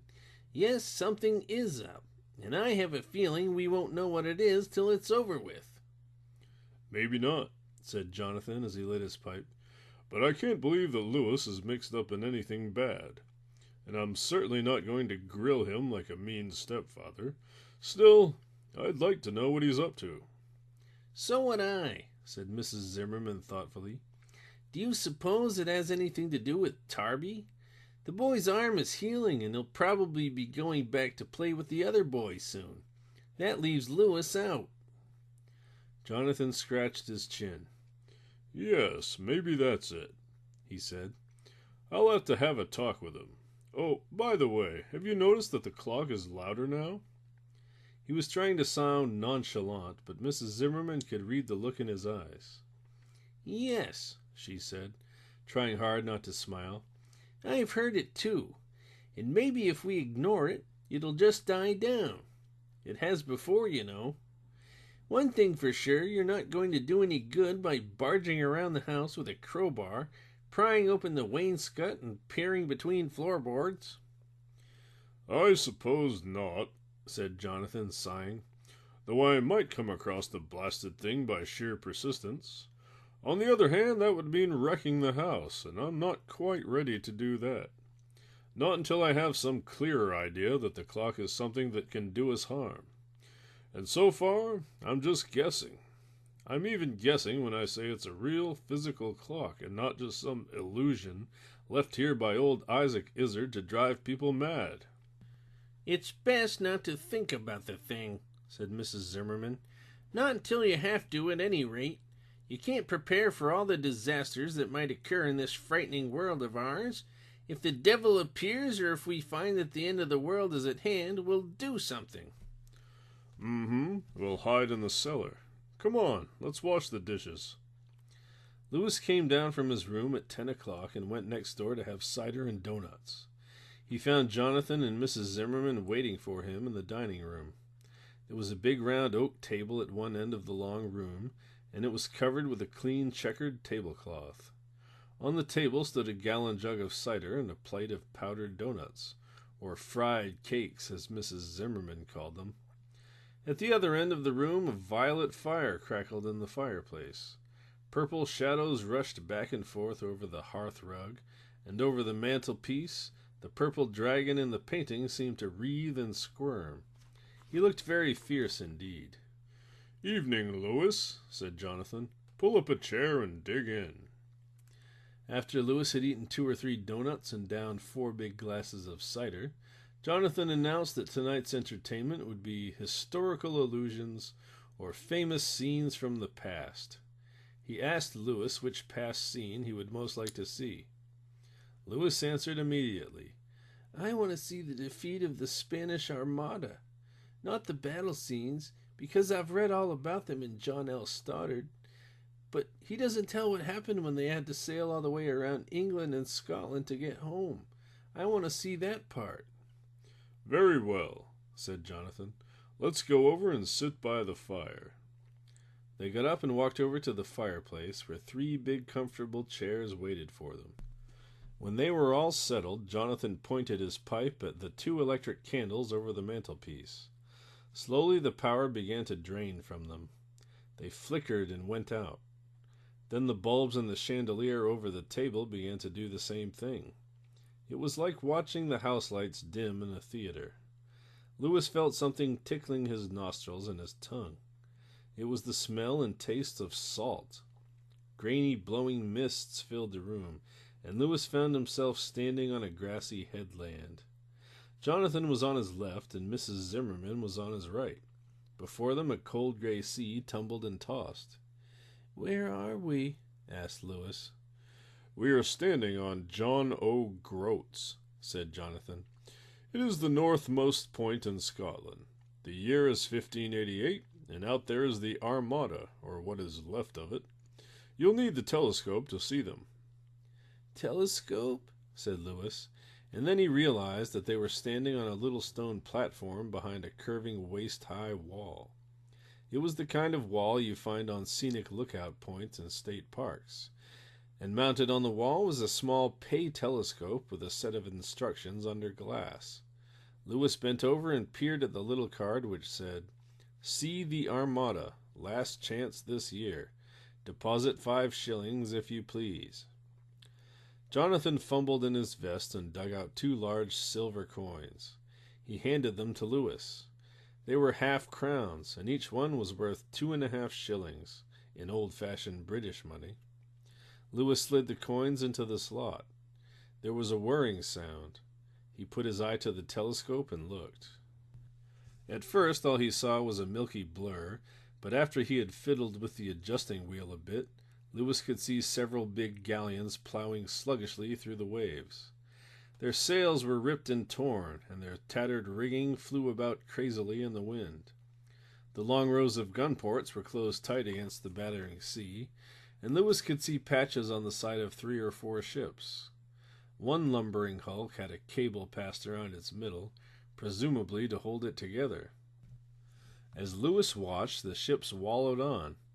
Now he could see their tall, ornamented sterns. Saints and bishops and dragons supported gilded window frames or clung to scrolled corners. Louis noticed that several statues had arms or hands or heads missing. One scowling bishop was wearing his mitre at a rakish tilt. Louis turned the telescope. Now he was looking at a strange little man. The man was pacing the quarterdeck of the biggest, richest-looking, but most badly damaged ship of all. He wore a black cape that barely reached to his knees, and he was shivering.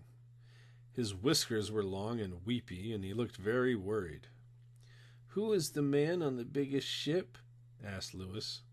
"That," said Jonathan, "is the Duke of Medina Sidonia. He is the Captain General of the Ocean Sea, which means that he is the commander of the Armada. The whole shot-riddled, sinking mess. I'll bet he wishes he were at home right now."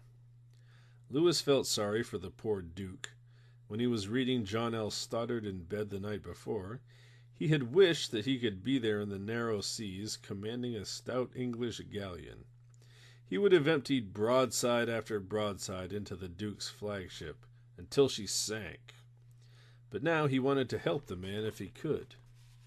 While Louis stood thinking, Jonathan tapped him on the shoulder and pointed to something Louis had not seen before. There, mounted on the wall, stood a cannon. a brass 24-pounder with a wooden step-sided carriage and ropes running from rings in the base of the carriage to rings in the wall. The ropes were to keep the gun from rolling down the hill after it fired. "Come on, Lewis," said Jonathan, smiling. "Let's have a shot at the Armada. Isn't this what you've always wanted to do? It's all loaded and ready to fire. Come on."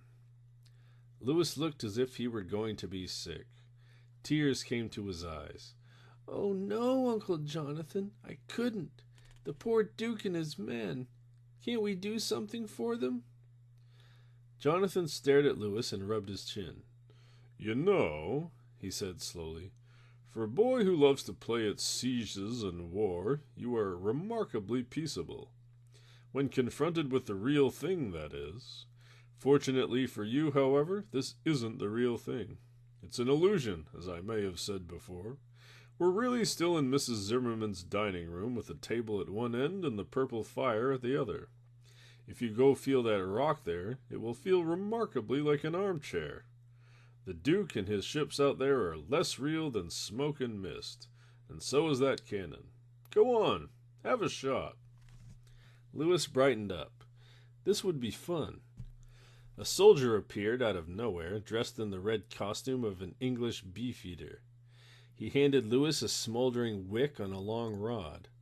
Lewis applied it to the touch-hole of the cannon. Boom! The cannon jerked back against its ropes. Bitter smoke drifted past. Jonathan, who was fighting with Mrs. Zimmerman for the use of the Pay telescope, said, "I think that... Oh, go on, Florence, find your own peephole. I think, yes, you have brought down his fore-top-gallant spritsail." Lewis felt pleased, though he didn't know what a fore-top-gallant spritsail was. The soldier reloaded, and Lewis fired again. This time he knocked a wooden bishop off the heavily ornamented poop deck. He fired several more times, and then Jonathan gestured, and another beefeater came running up the hill carrying a wooden bucket full of sizzling red-hot cannonballs, or hot potatoes as the Elizabethan sailors used to call them. The two soldiers loaded the cannon. First they poured in a keg full of powder. Then they stuffed in a wet wadding to keep the cannonball from setting off the powder. Then came the cannonball itself. It hissed and steamed when it touched the wadding. Lewis applied the linstock again, and the gun leapt backwards. He watched the cannonball as it whizzed toward the Duke's galleon. It looked to him like a tiny insane harvest moon. When the ball hit, the ship burst into flames. The weepy, bearded Duke sailed up toward heaven, playing a harp and sitting on a powdered donut. And now Lewis, Jonathan, and Mrs. Zimmerman were back in the dining room by the fire. "Well," said Jonathan, rubbing his hands, "and what would you like to see next?" Lewis thought a bit. He was so excited and happy that he had almost forgotten about what he had to do later that night. "I'd like to see the Battle of Waterloo," he said. Jonathan waved his pipe, and the lights went out again. Now they were standing on a muddy hillside in Belgium. The year was 1815.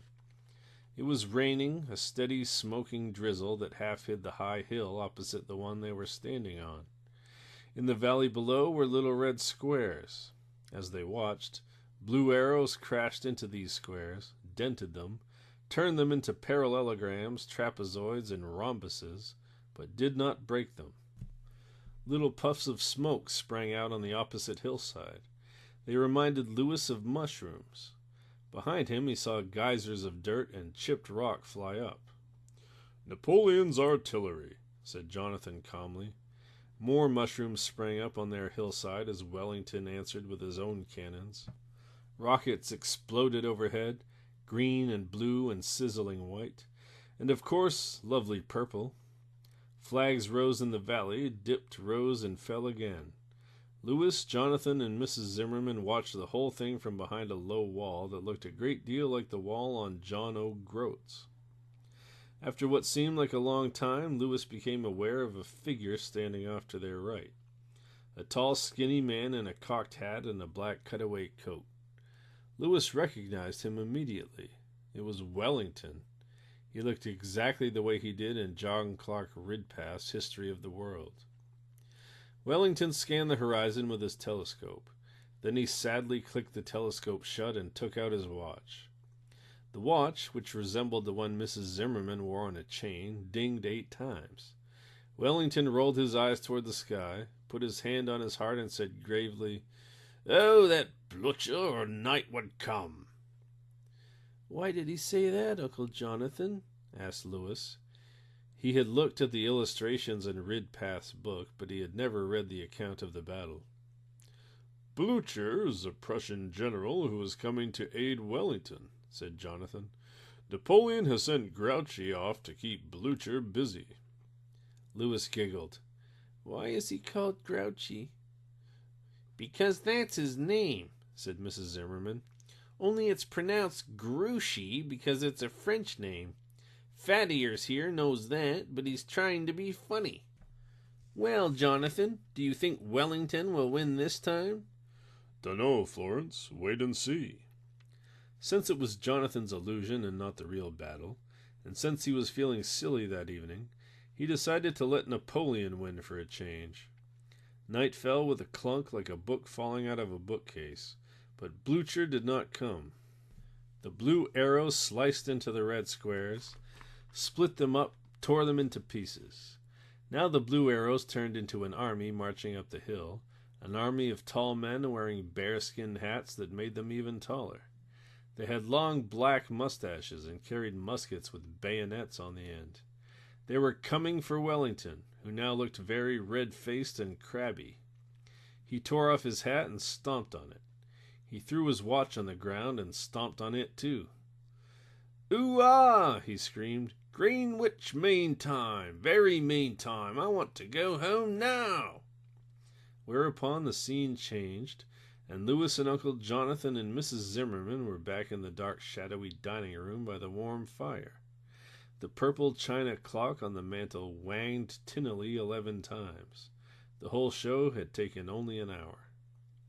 Jonathan got up, stretched, yawned, and suggested that they all go to bed. Louis thanked Mrs. Zimmerman for the wonderful party and went home with Jonathan. He went upstairs to bed, but he did not sleep. Chapter 5. As the luminous hands of his new Westclock's bedside clock crept around toward midnight, Louis lay fully dressed under his covers. The room was dark. His heart was pounding, and he kept saying over and over to himself, "I wish I didn't have to do it. I wish I didn't have to do it." He felt in his pants pocket for the piece of paper with the magic circle copied on it. There was a fat piece of yellow chalk in his other pocket. What if Uncle Jonathan came to his room to see if he were all right? He'd just have to pull the covers up to his chin and pretend that he was asleep. Tick, tick, tick, tick. Louis wished that it was next week and that he had never made his stupid promise to Tarby. He closed his eyes and stared at the patterns that formed on the inside of his eyelids. Minutes passed. Suddenly Louis sat up. He threw back the covers and stared at the clock. It was 5 minutes after 12. He had promised to meet Tarby in the cemetery at midnight, and now he was going to be late. What could he do? Tarby wouldn't wait for him. He would go home, and tomorrow he would tell all his friends how Louis had chickened out. Louis rubbed his face and tried to think. The cemetery stood atop a long ridge that rose just on the other side of Wilder Creek Park. You had to walk half a mile beyond the city limits to get to the road that ran up the ridge. There was a shortcut, of course, but Louis hadn't intended to take it. Now he had no choice. Slowly, carefully, Louis eased himself down onto the floor. He knelt down and groped under the bed for his flashlight. It was a long, old-fashioned flashlight with a fluted handle and a big round lamp on the end. The metal felt cold and slimy in his hand. He went to the closet and put on his heavy jacket. It would be cold up on Cemetery Hill. Louis opened the bedroom door. The hall was dark as usual, and from the next room he could hear Uncle Jonathan snoring. Louis felt awful. It was like being sick to your stomach. He wished with all his heart that he could run into Jonathan's room, wake him up, and tell him all about the adventure he was going on and why he had to go through with it. But he didn't do any of these things. Instead, he tiptoed across the hall and opened the door that led to the back stairs. It didn't take long for Lewis to get to the other side of town. When he had reached the city limits sign, he poked around by the side of the road until he found a little wooden staircase that ran down the gravel bank to Wilder Creek Park. The creek was fairly shallow at this point, so Lewis waded across. The water was freezing on his ankles. When he got to the other side, he looked up. His hands felt sweaty, and he almost turned around and went home. He was looking at Cemetery Hill. It was a high, flat-topped ridge cut across in two places by a narrow dirt road. It wasn't a hard hill to climb. New Zebedee children went up and down it every day during the summer. But to Lewis, who was scared of heights, it might as well have been Mount Everest. Lewis looked up at the dark hill, and he swallowed a couple of times. Maybe if he took the long way around. No, he was already late, and Tarby might get bored and go home. The last thing Lewis wanted was to be in the cemetery alone at this time of night. He got a tight grip on his flashlight and started to climb. At the first landing, Lewis stopped. He was breathing hard, and the front of his jacket was soaked through. There were black smudges on the knees of his trousers, and there was a twig in his shoe. 2 more stages. Lewis gritted his teeth and went on. At the top of the hill, he dropped to his knees and crossed himself several times. The sweat was running down his face, and he could feel his heart thumping. Well, he had done it. It was no great triumph, because Tarby had probably scaled the ridge in 1/10 of the time it had taken him, but at least he had done it. Lewis looked around. He was standing at the edge of a long avenue lined with willow trees. The bare strings of the willows swayed in the wind, and Lewis shivered. He felt very cold and very alone. At the far end of the avenue, the gray gate of the cemetery glimmered. Lewis started to walk toward it. The cemetery gate was a heavy arch of stone covered with elaborate carving. On the lintel were inscribed these words: "The trumpet shall sound, and the dead shall be raised." Lewis pushed open the squeaky iron gate and walked quickly past the rows of white headstones. The mausoleum was on the other side of Cemetery Hill, the side that looked out across the deep valley beyond the town. A little narrow path led down to the stone platform in front of the tomb door. Where was Tarby? As Lewis looked around, someone said, "Boo!" Lewis almost fainted. It was Tarby, of course, hiding in the shadow of the stone arch in the front of the mausoleum. "Hi! You sure took long enough," said Tarby. "Where were you?" "It was hard work climbing," said Lewis, staring sadly down at his wet and dirty trousers. "It's always hard climbing for fatzos," said Tarby. "Why don't you lose some weight?" "Come on, let's do what we're supposed to be doing," said Lewis. He felt depressed. The cracked and mossy stone slab that lay at the doorstep of the tomb was in the shadow of the hillside now. Everything around it lay in bright moonlight. Lewis turned on the flashlight and played the pale beam over the ugly iron doors. A heavy chain held the doors together, and it was fastened by a large heart-shaped padlock. Lewis flashed the beam up. There was the strange-looking O on the cornice. The wind had died down. Everything was quiet. Lewis handed the flashlight to Tarby and knelt down. Out came the scrap of paper and the chalk. He drew a big circle and then a smaller one within it. As Tarby held the flashlight steady, Lewis filled in the border of the magic circle with symbols from the piece of paper.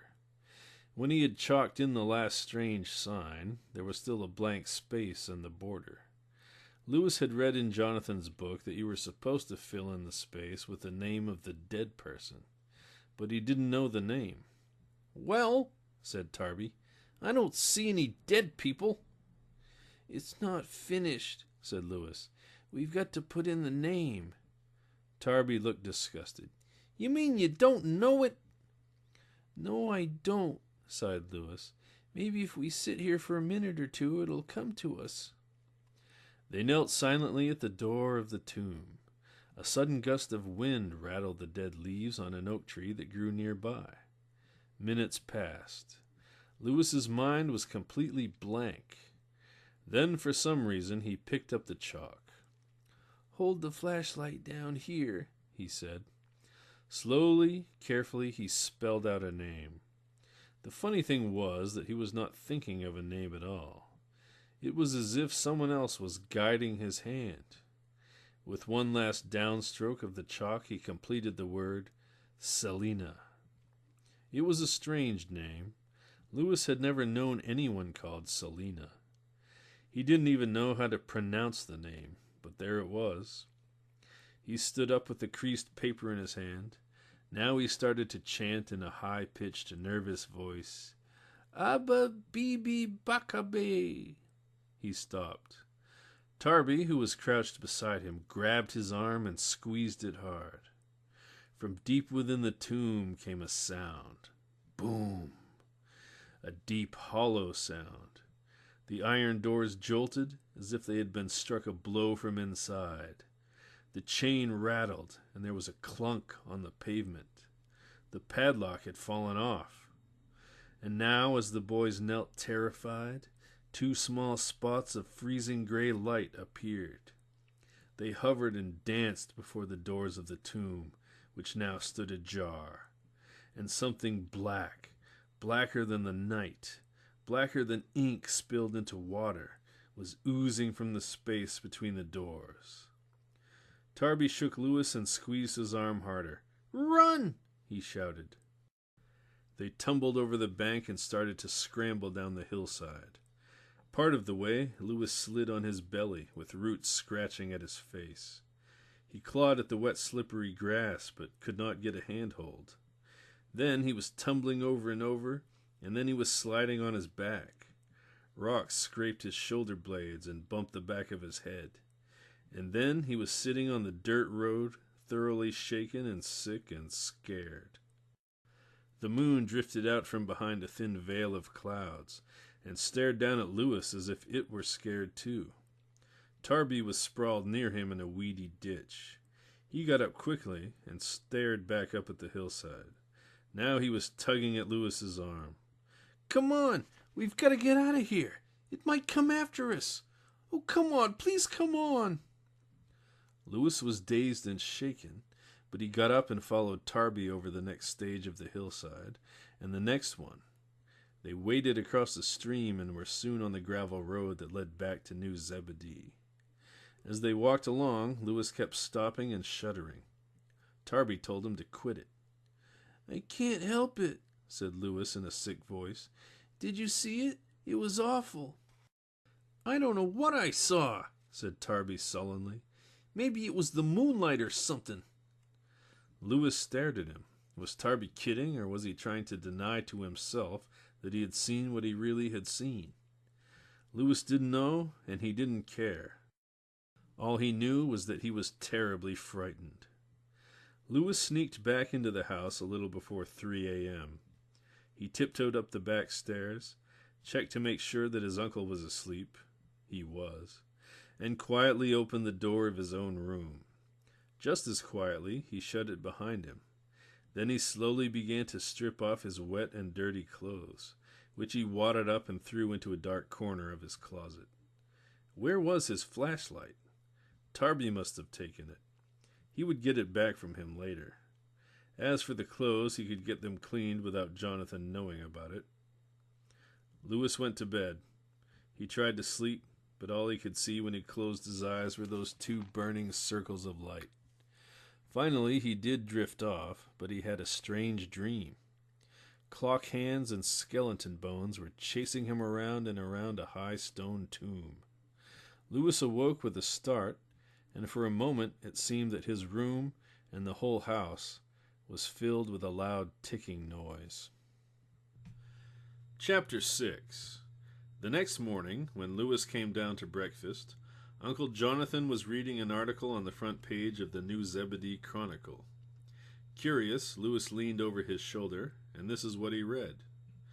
Tomb desecrated by vandals. Answer sought to senseless act. Last night vandals broke into the old Izzard Mausoleum in Oak Ridge Cemetery. The doors of the tomb were found standing ajar, with the padlock lying shattered on the pavement. This incident has sadly marred what was otherwise a Halloween remarkably free from incidents of vandalism and wanton destructiveness. What these human ghouls hope to attain lies mercifully beyond conjecture, but it may be hoped. "Morning, Lewis," said Jonathan, without looking up. "Did you sleep well?" Lewis turned pale. Did Jonathan know? Mrs. Zimmerman was sitting across the table munching her Cheerios. Does it say whether they disturb the coffins? She asked. "No, it doesn't," said Jonathan. "The caretaker probably just shoved the doors shut and fastened them with a new padlock. I don't blame him. I wouldn't want to look inside old Isaac Izzard's tomb." Lewis sat down. There were too many things whirling around in his head, and he was trying to get them straightened out. I was up in the cemetery with Tarby a couple of times, Uncle Jonathan, he said cautiously, but I didn't see any tomb with Izzard on it. "Oh, well, he didn't want his name on the tomb. When he had it fixed up for his wife's body, he brought in a stonecutter who chiseled off the family name and carved an omega." "An omega?" said Lewis. "What's that?" "It's the last letter of the Greek alphabet, and it's used a lot by wizards. It looks like an O, except that it's open on the bottom. It's the sign of the Last Judgment, the end of the world." Lewis sat there staring at the little O's floating in his bowl. He forced himself to eat a few of them. "How come he wanted something like that on his tomb?" asked Lewis. He was trying to conceal the tremble in his voice. "Lord knows, Lewis," said Jonathan. "Say, you're not scared about this tomb-breaking business, are you? Old Isaac Izzard's dead and gone. He's not going to bother us." Lewis looked at Jonathan. Then he looked at Mrs. Zimmerman. He knew, as well as he knew anything, that they couldn't wait for him to go off to school so they could discuss the matter alone. So he finished his breakfast, mumbled goodbye to them both, grabbed up his books, and left. Jonathan and Mrs. Zimmerman did indeed want to discuss the break-in alone. Any tampering with the tomb of two powerful wizards like Isaac and Selina Izzard was a matter for serious discussion, and they didn't want to frighten Lewis with their talk. But they had no idea of what Lewis had done. Jonathan was not in the habit of peering in at the sleeping form of his nephew during the night, so he had no idea that Lewis had been out of the house. Of course, he and Mrs. Zimmerman had been concerned for some time about Lewis's strange behavior, but they did not connect it with what had happened on Halloween night. After their discussion, which came to no conclusions at all except that there was dirty work afoot, Jonathan and Mrs. Zimmerman decided that it would be nice to take Lewis on an evening ride around Capharnaum County. They knew he loved to ride, and since they hadn't taken him out in some time, they thought that maybe an excursion would shake some of the gloom out of his system. But when Lewis came home from school that day, he was depressed and worried. He had been thinking about the tomb business all day long. So when Jonathan pushed back his chair after dinner and asked Lewis if he'd like to go for a nice long ride, Lewis merely shrugged his shoulders and said, "Yeah, I guess I'd like to go," in a dying cat sort of voice. Jonathan stared at Lewis for a minute, but he said nothing. He merely got up and went to get his car keys. Soon all three of them, Jonathan, Mrs. Zimmerman, and Lewis, were crammed into the front seat of Jonathan's 1935 Muggins Simoon, a big black car with running boards and a windshield that could be cranked open. The car, spewing clouds of bluish smoke, backed down the rutted driveway and into the street. They drove for hours, as the afterglow of sunset stayed and stayed, and the hollows filled with purple mist. They drove past barns with big blue signs on their sides that said, "Chew Mail Pouch." They drove past green John Deere tractors parked in deep muddy ruts. Uphill and downhill they drove, over bumpy railroad crossings with X-shaped signs that said Rail Sing Crossroad if you read them the wrong way, through little towns that were no more than a church, a food store with a gas pump outside, and a flagpole and a triangle of green grass where the roads met. By the time it got dark, they were miles from New Zebedee. They were on their way home when, for no reason that Lewis could see, Jonathan stopped the car. He turned off the motor and sat there staring at the row of green dashboard lights. "What's wrong, Uncle Jonathan?" asked Lewis. I keep imagining that I hear a car somewhere, said Jonathan. Do you hear it, Florence? "Yes, I do," said Mrs. Zimmerman, giving him a puzzled look. "But what's so odd about that? They do let people drive these roads at night, you know." Do they? said Jonathan, in a strange voice. He opened the car door and stepped out onto the gravel. Stay here, he said to them. He walked up the road a little ways and stood there listening. Even with the car door open, Lewis could hear nothing but the wind and the roadside trees, and the clattering of a tin sign on a barbed wire fence. The car was parked near the top of a large hill, and now Lewis could see the headlights rising out of a gully and then dipping into the next one. Jonathan came running back to the car. He slammed the door and started the motor. With a squealing of tires, he turned the car around and headed back the way they had come. Lewis was frightened. "What's wrong, Uncle Jonathan?" he asked. Ask me later, Lewis. Florence, what's the best other way back to New Zebedee? "Take the next side road to your right. That's 12-mile road, and it runs into the Wilder Creek Road. And step on it. They're gaining." Many times, when he had been out riding with his father and mother, Lewis had pretended that they were being followed by some car or other. It was a good game to pass the time on long, dull evening rides, and he remembered how he had always felt disappointed when the mystery car turned away into a side street or a driveway. But tonight, the game was for real. Around sharp curves they went, lurching dangerously far over and squealing the tires. Up hills, down hills, then 70 or 80 miles an hour on the straightaways, which was never straight for long on these winding country roads. Lewis had never seen Jonathan drive so fast or so recklessly. But no matter how fast he drove, the two cold circles of light still burned in his rearview mirror. Both Mrs. Zimmerman and Uncle Jonathan seemed to know who or what was in the car behind them, or at least they seemed to know that it was someone that had the power to do them harm. But they said as little as possible, except to confer now and then about directions. So Lewis just sat there, trying to feel comforted by the green dashboard lights and the warm breath of the heater on his knees. Of course, he also felt comforted by the two wizards, whose warm, friendly bodies pressed against his in the furry darkness. But he knew that they were scared, and this made him twice as scared. What was after them? Why didn't Uncle Jonathan or Mrs. Zimmerman just wave an arm and turn the evil car into a wad of smoldering tinfoil?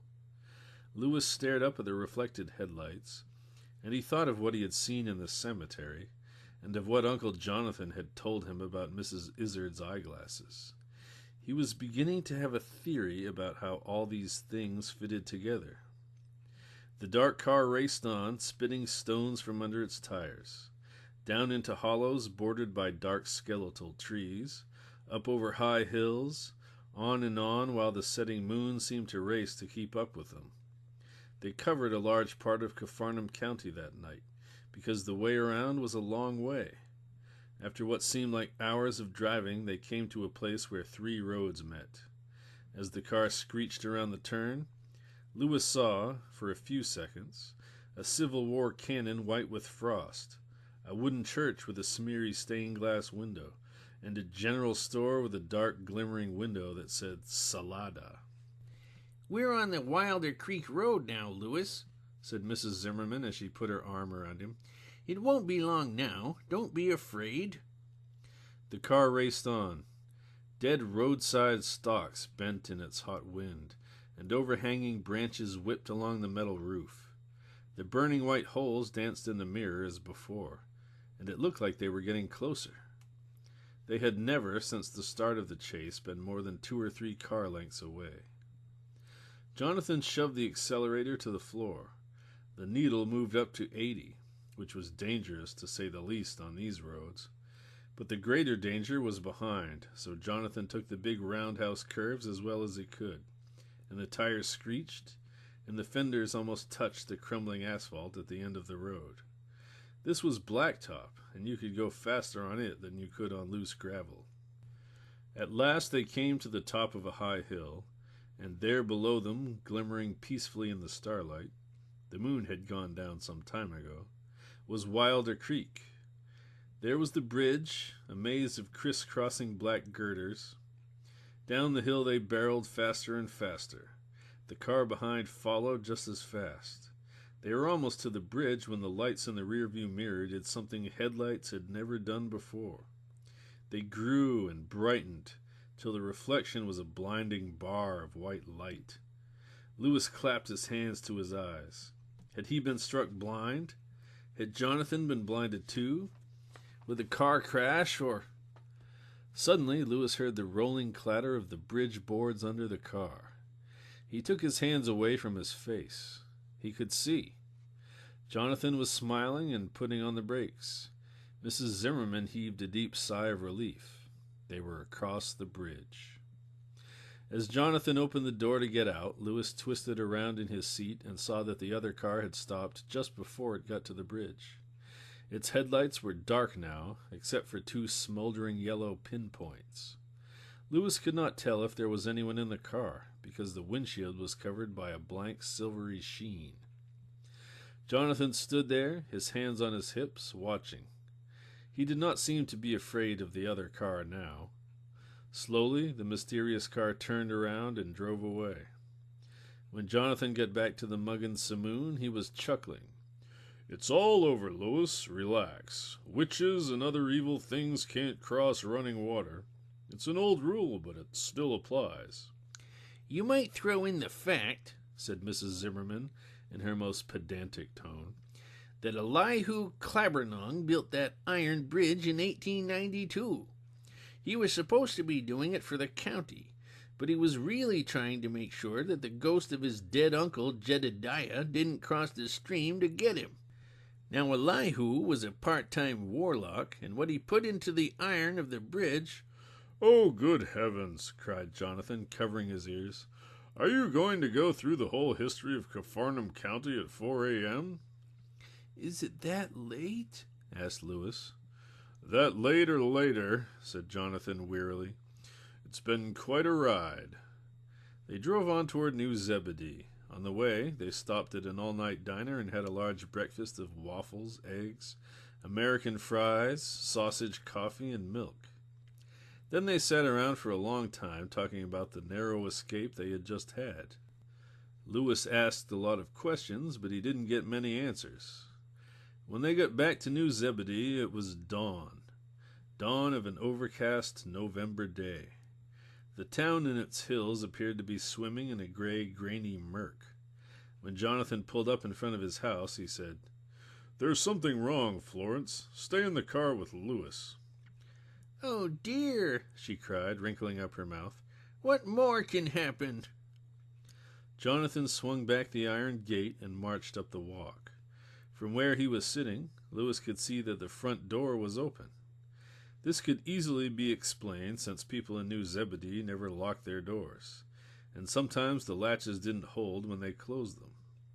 Jonathan disappeared into the house, and he didn't come back for 10 full minutes. When he did reappear, he looked worried. "Come on, Florence," he said, opening the door on her side. "It's safe to go in, I think, but the house has been broken into." Lewis burst into tears. "They didn't steal your water pipe, did they? Were the Bonsour coins?" Jonathan smiled weakly. "No, Lewis, I'm afraid it's not as simple as all that. Someone was looking for something, and I think they found it. Come on in." Lewis expected to find the house in wild disorder, with chairs and lamps smashed, and things all scattered around.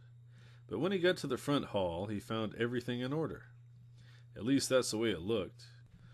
Jonathan tapped him on the shoulder and pointed toward the ceiling. "Look up there," he said. Louis gasped. The brass cup that covered the place where the ceiling fixture met the ceiling had been pried loose. It dangled halfway down the chain. "It's like that all over the house," said Jonathan. "Every wall sconce and ceiling light has had its cup jimmied loose. A few chairs were overturned and a couple of vases were broken, just to make it look like this was an ordinary break-in, but we ought not to be fooled. Whoever it was had a general idea of where to look. Come here."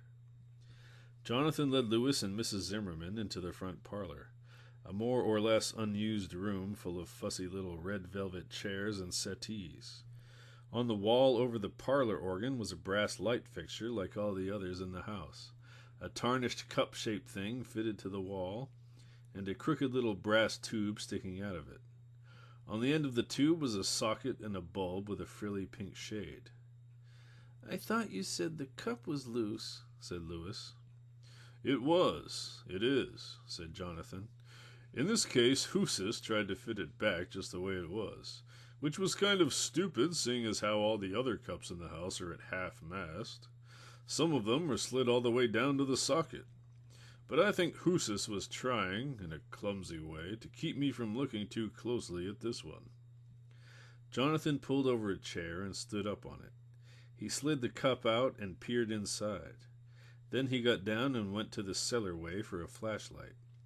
When he got back, Mrs. Zimmerman and Louis had taken turns looking into the cup. They both were puzzled. What they saw inside the dusty bowl was a greenish rust blot. It reminded Louis of the stuff in the cracks and crevices of the copper Roman coins they played poker with. It was the mark of something that had lain concealed inside the old brass cup for a long, long time. The mark looked like a key. "It looks like a clock key," said Louis in a weak, throaty voice.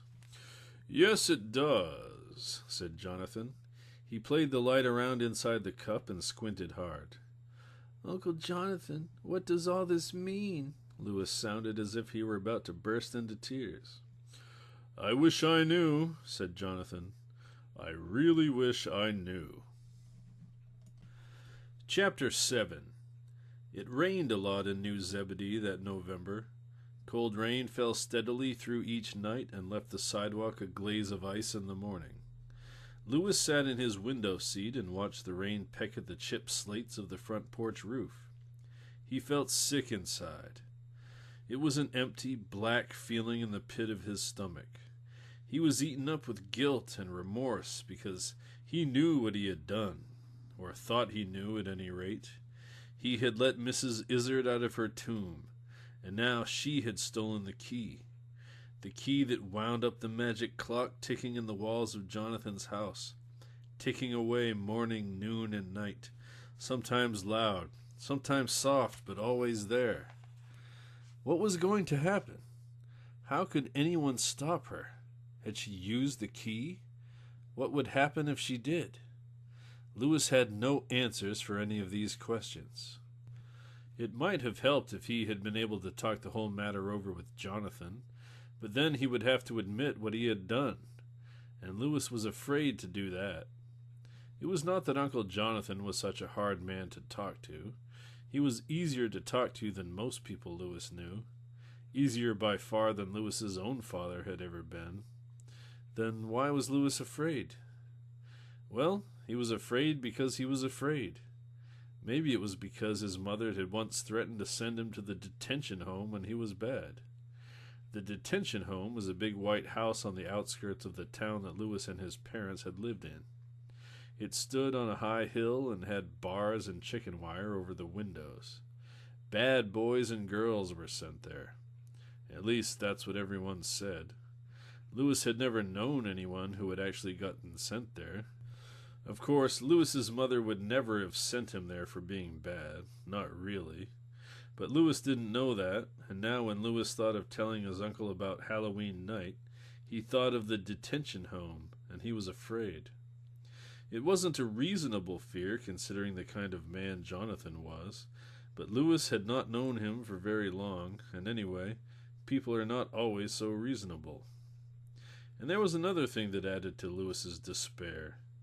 He had lost Tarby. He had lost him in spite of all his sneaking and planning, or maybe he had lost him because of it. It was one thing to say that you could raise the dead, but when you did it, well, ordinary people have never cared much for the company of wizards.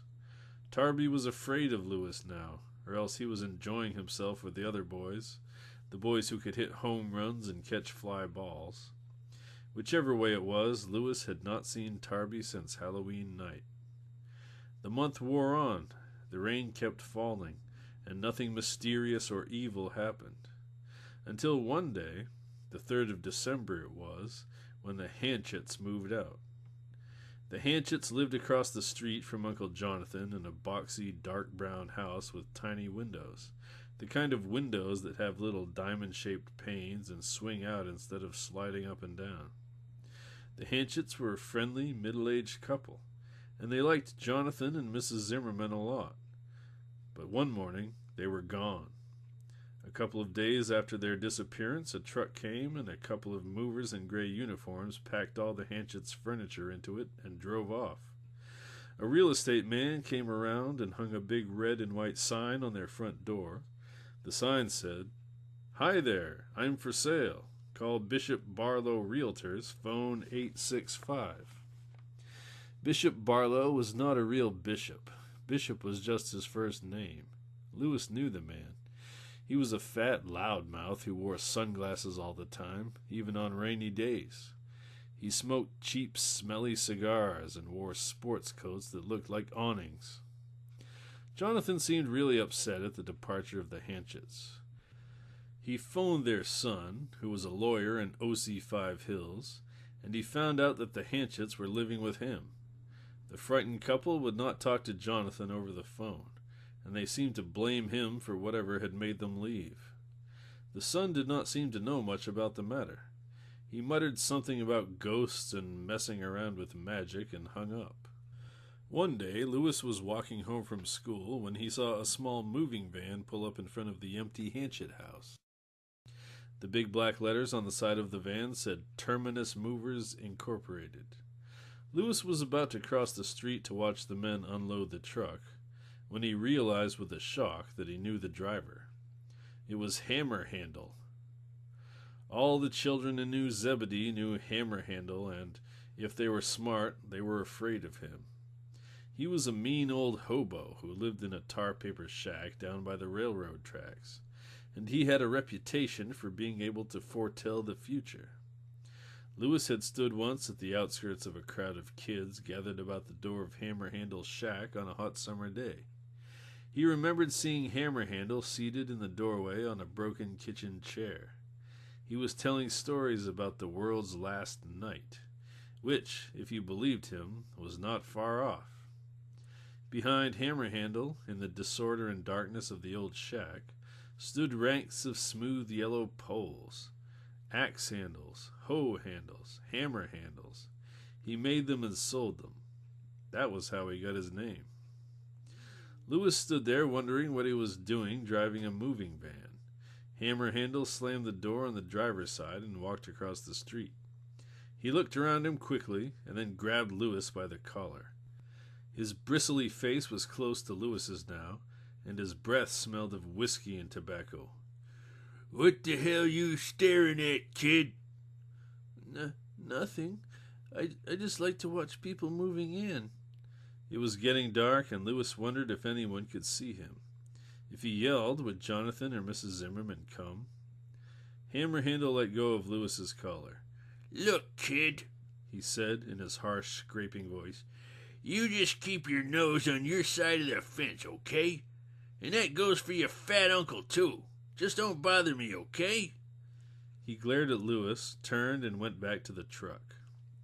Lewis stood there trembling for a few moments. He was sweating all over. Then he turned and ran in through the open gate, up the walk, and into the house. "Uncle Jonathan! Uncle Jonathan!" he shouted. He yanked open the doors of the study and looked. No Jonathan. He shouted into the front parlor and into the kitchen and up the stairwell. At last, Uncle Jonathan appeared at the top of the stairs. He was wearing his bathrobe, which was made in the shape of the robes professors wear at graduation ceremonies, black with red stripes on the sleeves. In one hand he held a dripping long-handled scrub brush. In the other he held the book he had been reading in the tub. "Yes, Louis, what is it?" He sounded cross at first, but when he saw the state that Louis was in, he dropped the book and the brush and clumped down the stairs to throw his arms around the boy. It was a damp embrace, but it felt good to Louis. "Louis, my boy," said Jonathan, kneeling in front of him, "what in the name of heaven is wrong? You look awful." Louis, stuttering and breaking down several times, told Jonathan what had happened. When he was through, he watched Jonathan's expression change. There was a hard, angry look on his face now, but his anger was not directed at Louis. He stood up, knotted his bathrobe tighter about him, and stalked to the front door. For a minute, Louis thought that Jonathan was going out to challenge Hammerhandle right then and there, but he merely opened the front door and stared across at the Hanchett house. The workmen were just hitching up the tailgate and getting ready to drive off. Apparently, there hadn't been much to unload. With folded arms, Jonathan watched the truck drive away. "I might have known he'd be in on it," he said bitterly. Louis stared up at his uncle. He didn't have the faintest idea of what was going on, and for some reason he was afraid to ask what Jonathan meant. That evening at supper, Louis asked Jonathan why Hammerhandle had acted so mean. Jonathan threw down his fork and said angrily, "Because he's mean, that's why. Do you have to have explanations? Just stay away from him and you'll be all right. And stay away, oh, I don't know what I mean." He got up and stomped out of the room. Louis heard the study doors slam. Mrs. Zimmerman reached across the table and laid her hand gently on Louis's. "Don't worry, Louis," she said. "He's not angry at you. But he does have a lot on his mind these days, and he hasn't been getting much sleep. Come on over to my house, and we'll have a game of chess." "Okay." Louis was grateful for the suggestion. They played chess till 10 o'clock at night, and since Louis won most of the games, he was in a happy mood when he went home. Upstairs, he saw a line of light under the door of Jonathan's bedroom. He decided not to disturb him. When he had gotten ready for bed, Louis went to his window seat, sat down, and pulled back the heavy curtain. It was a bright, cold, starry night. The water tower at the top of the hill glimmered in the moonlight, and the roofs of the houses were dark, pointed shadows. There were lights on in the houses that stood on either side of the Hanchett house, and in one window, Louis saw the gray aquarium glow of one of those new television sets. Jonathan hadn't gotten one yet. The Hanchett house seemed to lie in deep shadow, except for faint patches of moonlight on the roof. By the light of a street lamp, Louis could see that there was a car parked in the driveway. He was about to close the curtain and go to bed when the porch light of the Hanchett house came on. The two frosted panes of the front door glowed yellow. Then one of the panels of the door moved inward. Someone stepped out onto the front porch stoop. Louis watched as whoever it was stood there, taking in the frosty air of the December night. He thought he caught the faint glitter of spectacles, but he couldn't be sure at this distance. After a little while, the dark figure went inside and pushed the door shut. The hall light went out. Louis sat there for a while thinking, then he lowered the curtain and went to bed. Chapter 8. The next day, Jonathan was helping Louis rummage in the front hall closet for his ice skates. Louis had weak ankles, and he was terrified of falling down on the ice, but he had decided to try to learn to skate. If he got good enough, he might be able to worm his way back into Tarby's favor. He had never seen Tarby ice skate, but he was sure that the team's greatest home run hitter was also the champion ice skater of New Zebedee. He probably could sign his name across the ice of Durgee's Pond. So Louis and Jonathan threw warped badminton rackets, raccoon coats, galoshes, and picnic baskets into the hall.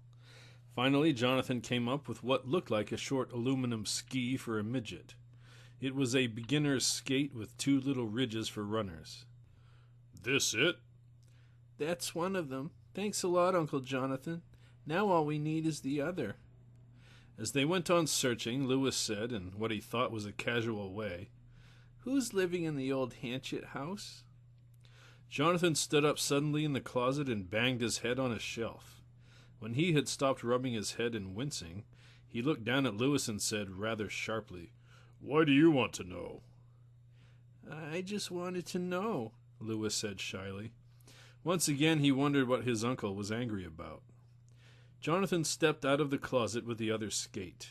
He dropped it into a pile of clothes.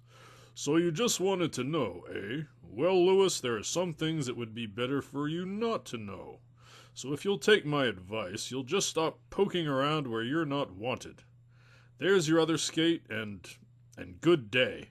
I have work to do in the study, and I've already wasted enough time answering your foolish questions. Jonathan got up abruptly and stalked off to the study. He had slid back the doors with a loud clatter when he paused and went back to the closet, where Lewis was still kneeling with tears in his eyes. Please forgive me, Lewis, said Jonathan in a tired voice. I've been feeling really rotten lately. Too many cigars, I guess. As for the house across the street, I hear that it's been rented to an old lady named Mrs. O'Meager. She acts kind of crabby, or so I'm told. I really haven't met her, and I just didn't want anything bad to happen to you. Jonathan smiled nervously and patted Lewis on the shoulder. Then he got up and walked to the door of the study. Again he stopped. Don't go over there, he said quickly, and then he stepped inside and slammed the double doors hard. Lewis felt crisscrossing lines of mystery and fear and tension hemming him in on all sides. He had never seen his uncle acting like this, and he wondered more than ever about the new neighbor across the street. One night during the week before Christmas, after a heavy snow had fallen, Lewis was awakened by the sound of the doorbell ringing. Bring, bring. It was not an electric bell, but an old tired mechanical bell set in the middle of the front door. Someone was turning the flat metal key, grinding the stiff old chimes around. Bring. Lewis sat up and looked at his bedside clock. The 2 luminous hands were straight up. Midnight! Who could it be at this hour? Maybe Uncle Jonathan would go down and answer it. Lewis felt cold just thinking of the drafty front hall. He bundled his quilt about him and shivered. The bell rang again. It sounded like a whiny person insisting on some stupid point in an argument. No sound from Jonathan's room. No waking up sounds, that is. Lewis could hear his uncle's loud, steady snoring, even though there was a thick wall between their rooms. Jonathan could sleep through an artillery bombardment. Lewis got up. He threw back the covers, slipped on his bathrobe, and found his slippers.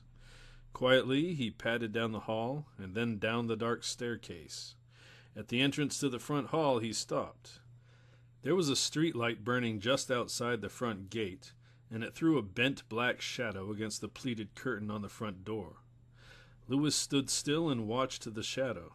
It didn't move. Slowly, he began to walk forward.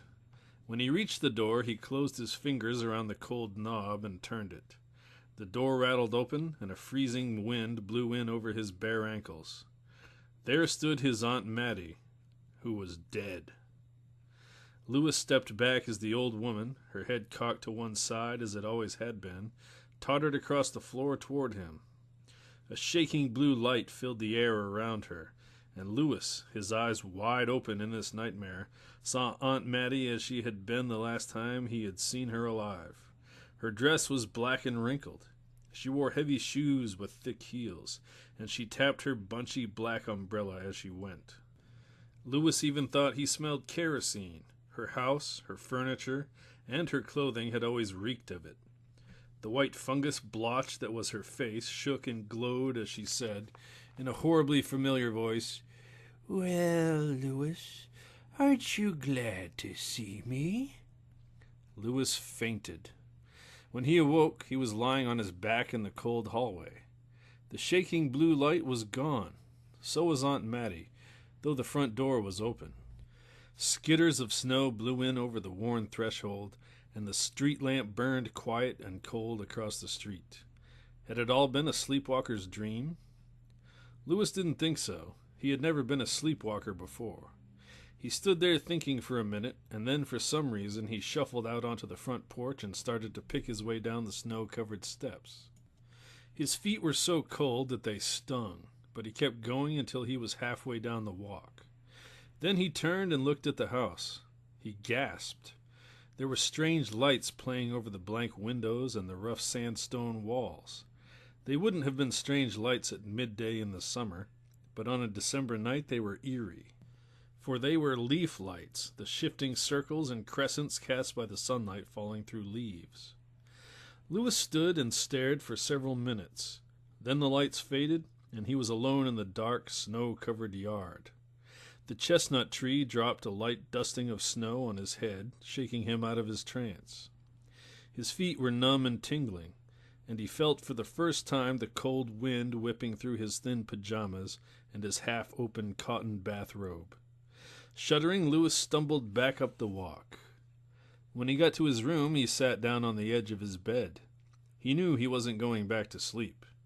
There were the makings of a fire in the fireplace, and he knew where the cocoa was kept. A few minutes later, Lewis was sitting by a warm, cheerful fire that cast cozy shadows over the black marble of his own personal fireplace. He sipped steaming cocoa from a heavy earthenware mug and tried to think pleasant thoughts. None came to him. After an hour of sitting and sipping and brooding, he plugged in the floor lamp, got John L. Stoddard's second lecture on China out of the bookcase, and sat reading by the fire until dawn. The next morning at breakfast, Lewis saw that Jonathan was red-eyed and nervous-acting. Had his sleep been disturbed too? Jonathan had not discussed the break-in or the car chase or the Izzard tomb with Lewis, and Lewis was not about to bring up any of these subjects. But he knew that something was bothering Jonathan, and he also knew that, ever since the night of the break-in, Jonathan and Mrs. Zimmerman had been holding midnight conferences.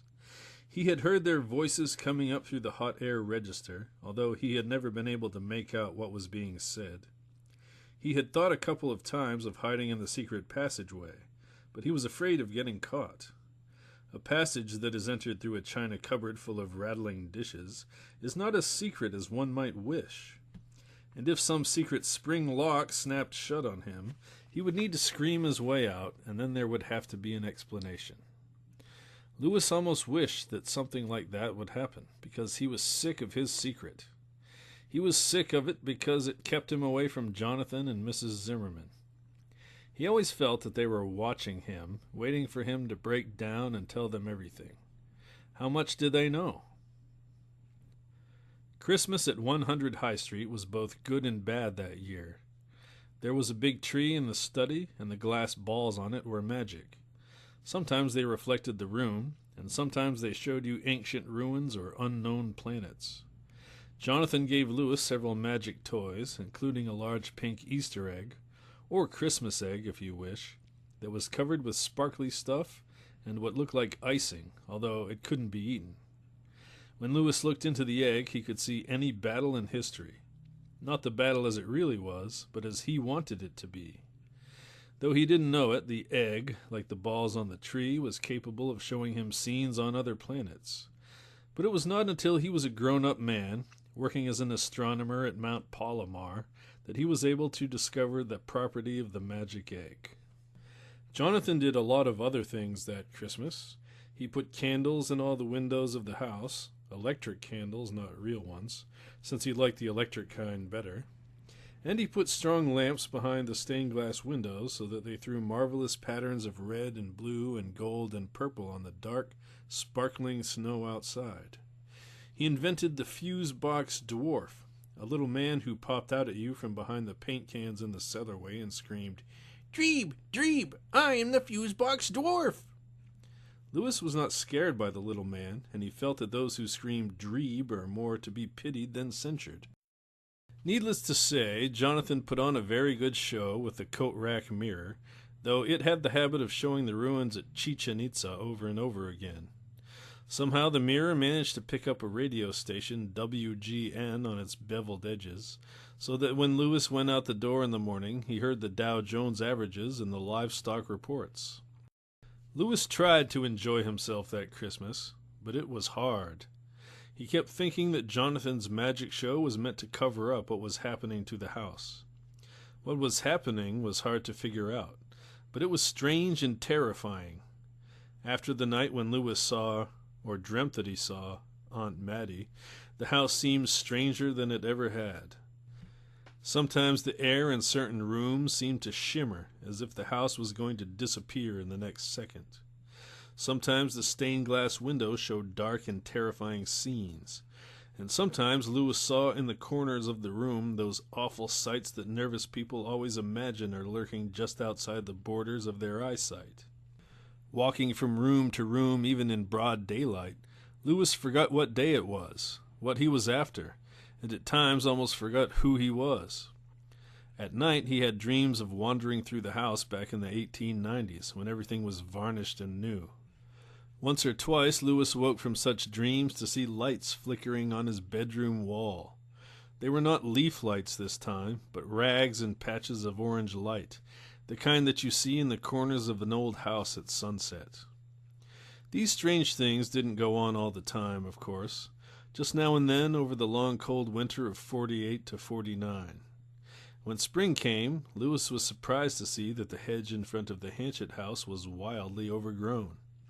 It was a spirea hedge, and had always had bristly little pink and white blossoms. This spring there were no blossoms on the hedge.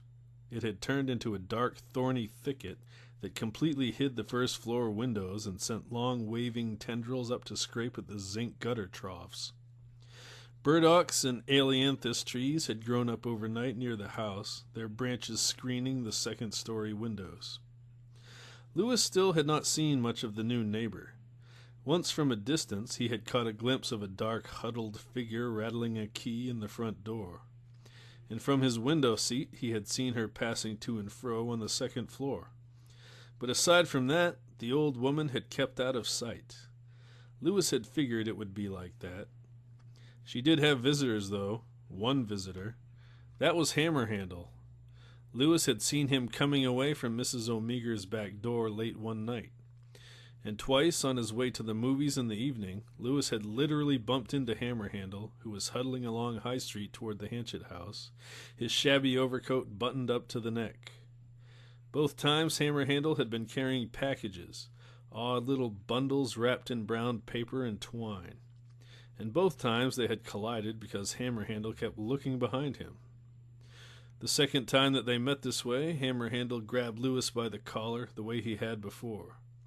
He pressed his unshaven muzzle to Lewis's ear and growled, "You little snip! You're looking to have your throat cut, aren't you?" Lewis pulled away from him, but he didn't run. He faced Hammerhandle down. "Get out of here, you rotten old bum! If you ever try to do anything to me, my uncle will fix you." Hammerhandle laughed, though it sounded more like he was having a choking fit.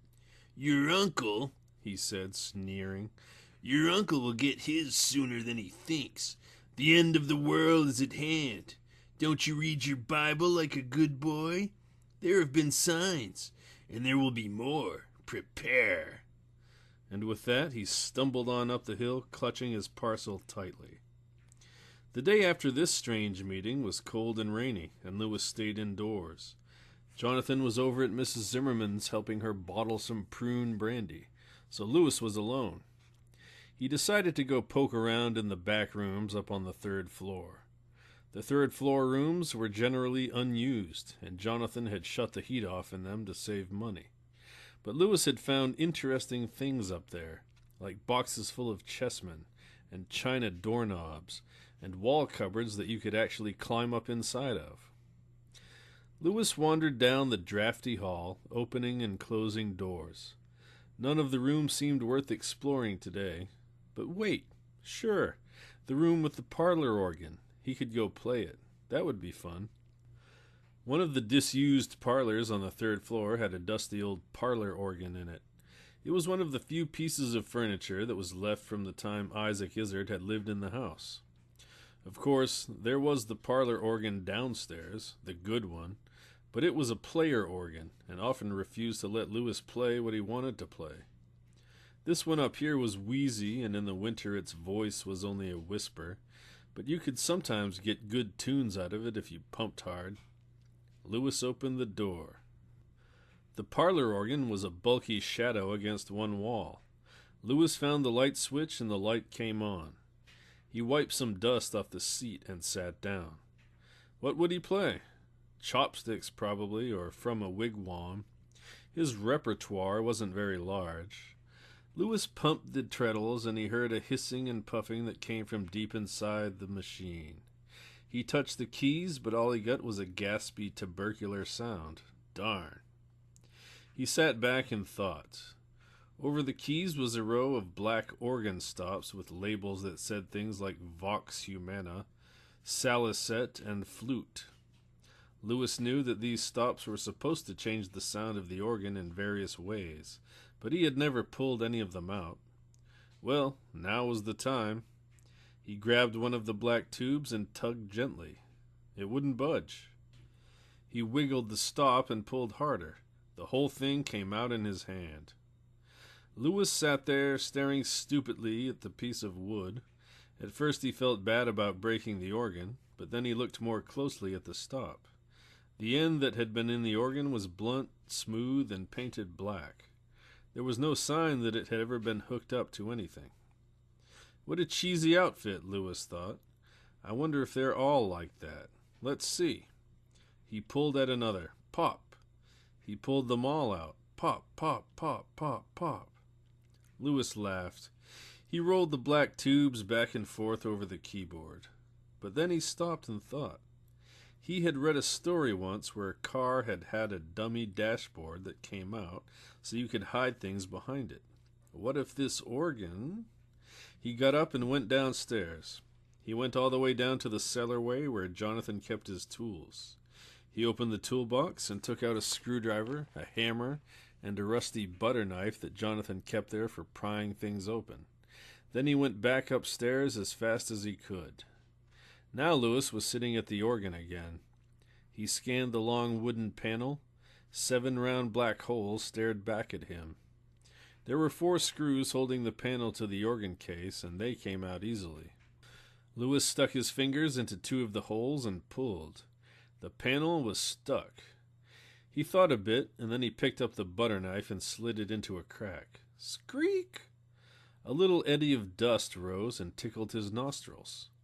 He moved the knife along to the right a bit and pried again. Squeak! The panel flopped out onto the keyboard. Ah! Now he would see what was what. Louis bent over and put his head close to the hole. He could smell a lot of dust, but he couldn't see a thing in there. Darn it, he had forgotten to bring a flashlight. He reached in and felt around. His arm went in all the way up to the armpit. He groped some more. What was this? Paper? He heard a dry cracking sound. Maybe it was money. He grabbed hold of the bundle and drew it out. His heart sank. It was just an old pile of papers. Louis sat there staring at them in disgust. So this was the secret treasure of Izzard's castle? Some treasure. Well, there might be something interesting in them, like secret formulas. He flipped through the papers. He flipped some more. The light in the room was very weak, and the old paper had turned practically the same shade as the copper-colored ink Isaac Izzard had used. He figured the writing must be Isaac Izzard, since the first sheet said, "Cloud formations and other phenomena, observed from this window by Isaac Izzard." Hadn't Mrs. Zimmerman said that she had seen old Isaac taking notes on the sky? There were dates here and entries after that. Louis read a few entries and his eyes opened wider. He leafed some more. A splatter of rain hit the window. Louis jumped. Outside, he could see thick masses of blue clouds piled up in the west. Through them ran a jagged red streak. It looked to Louis like a hungry mouth. As he watched, the mouth opened and a ray of blood-red light shot out into the room. It lit up the page he was holding. On the page were scrawled these words: "Doomsday not come yet. I'll draw it nearer by a perspective, or make a clock that shall set all the world on fire upon an instant." Lewis felt very frightened. He gathered the papers together and started to get up. As he did so, he heard a noise, a very faint noise. Something was fluttering around down inside the organ case. Lewis stumbled backward, knocking over the bench. The papers slid out of his hand and scattered over the floor. What should he do? Run for his life or save the papers? He gritted his teeth and knelt down. As he gathered up the sheets, he said to himself over and over again, "Que tu es Deus fortudo mea. Que tu es Deus fortudo mea." Now he had all the papers again. He was about to dash for the door when he saw something come floating up out of the darkness inside the organ. A moth. A moth with silver-gray wings. They shone like leaves in the moonlight. Lewis ran to the door. He rattled the knob, but he couldn't get it open. Now he could feel the moth in his hair. Lewis went rigid, his face flushed. He was not scared anymore. He was angry, very angry. He swatted at the moth and crushed it. Lewis felt a horrible runny stickiness in his hair, and all the fear came rushing back. He wiped his hand frantically on his trouser leg. Now Lewis was out in the hall, running and shouting, "Uncle Jonathan! Mrs. Zimmerman! Come quick! Oh, please come quick! I've found something! Uncle Jonathan!" A little while later, Jonathan, Lewis, and Mrs. Zimmerman were sitting around Mrs. Zimmerman's kitchen table drinking cocoa. The dusty papers lay in a heap on the table. Jonathan put down his mug and said, "No, Lewis, I tell you again, they're nothing to worry about. Old Isaac was crazy as a coot. This stuff has nothing to do with that ticking noise on the walls. Or if it does, it can't help us any. It can only frighten us." "I'd say that's why Isaac left those papers there, wouldn't you, Jonathan? To frighten us to death, I mean." This was Mrs. Zimmerman speaking. She was standing at the stove with her back to Lewis, and she was making a great show of stirring the cocoa. "Sure, I'd say that was it, Florence," said Jonathan, nodding. "One last trick for the road and that sort of thing." Lewis looked from one to the other. He knew they were covering up. But what could he say? One thing would lead to another, and before long he would have to tell them about Halloween night. When you are hiding something, you get the feeling that every other secret is connected to your secret. Lewis couldn't challenge anyone for fear of being exposed himself. Late that same night, Lewis lay awake in his bed listening to Jonathan and Mrs. Zimmerman talking. They were in the study below, and, as usual, their voices drifted up the hot air register.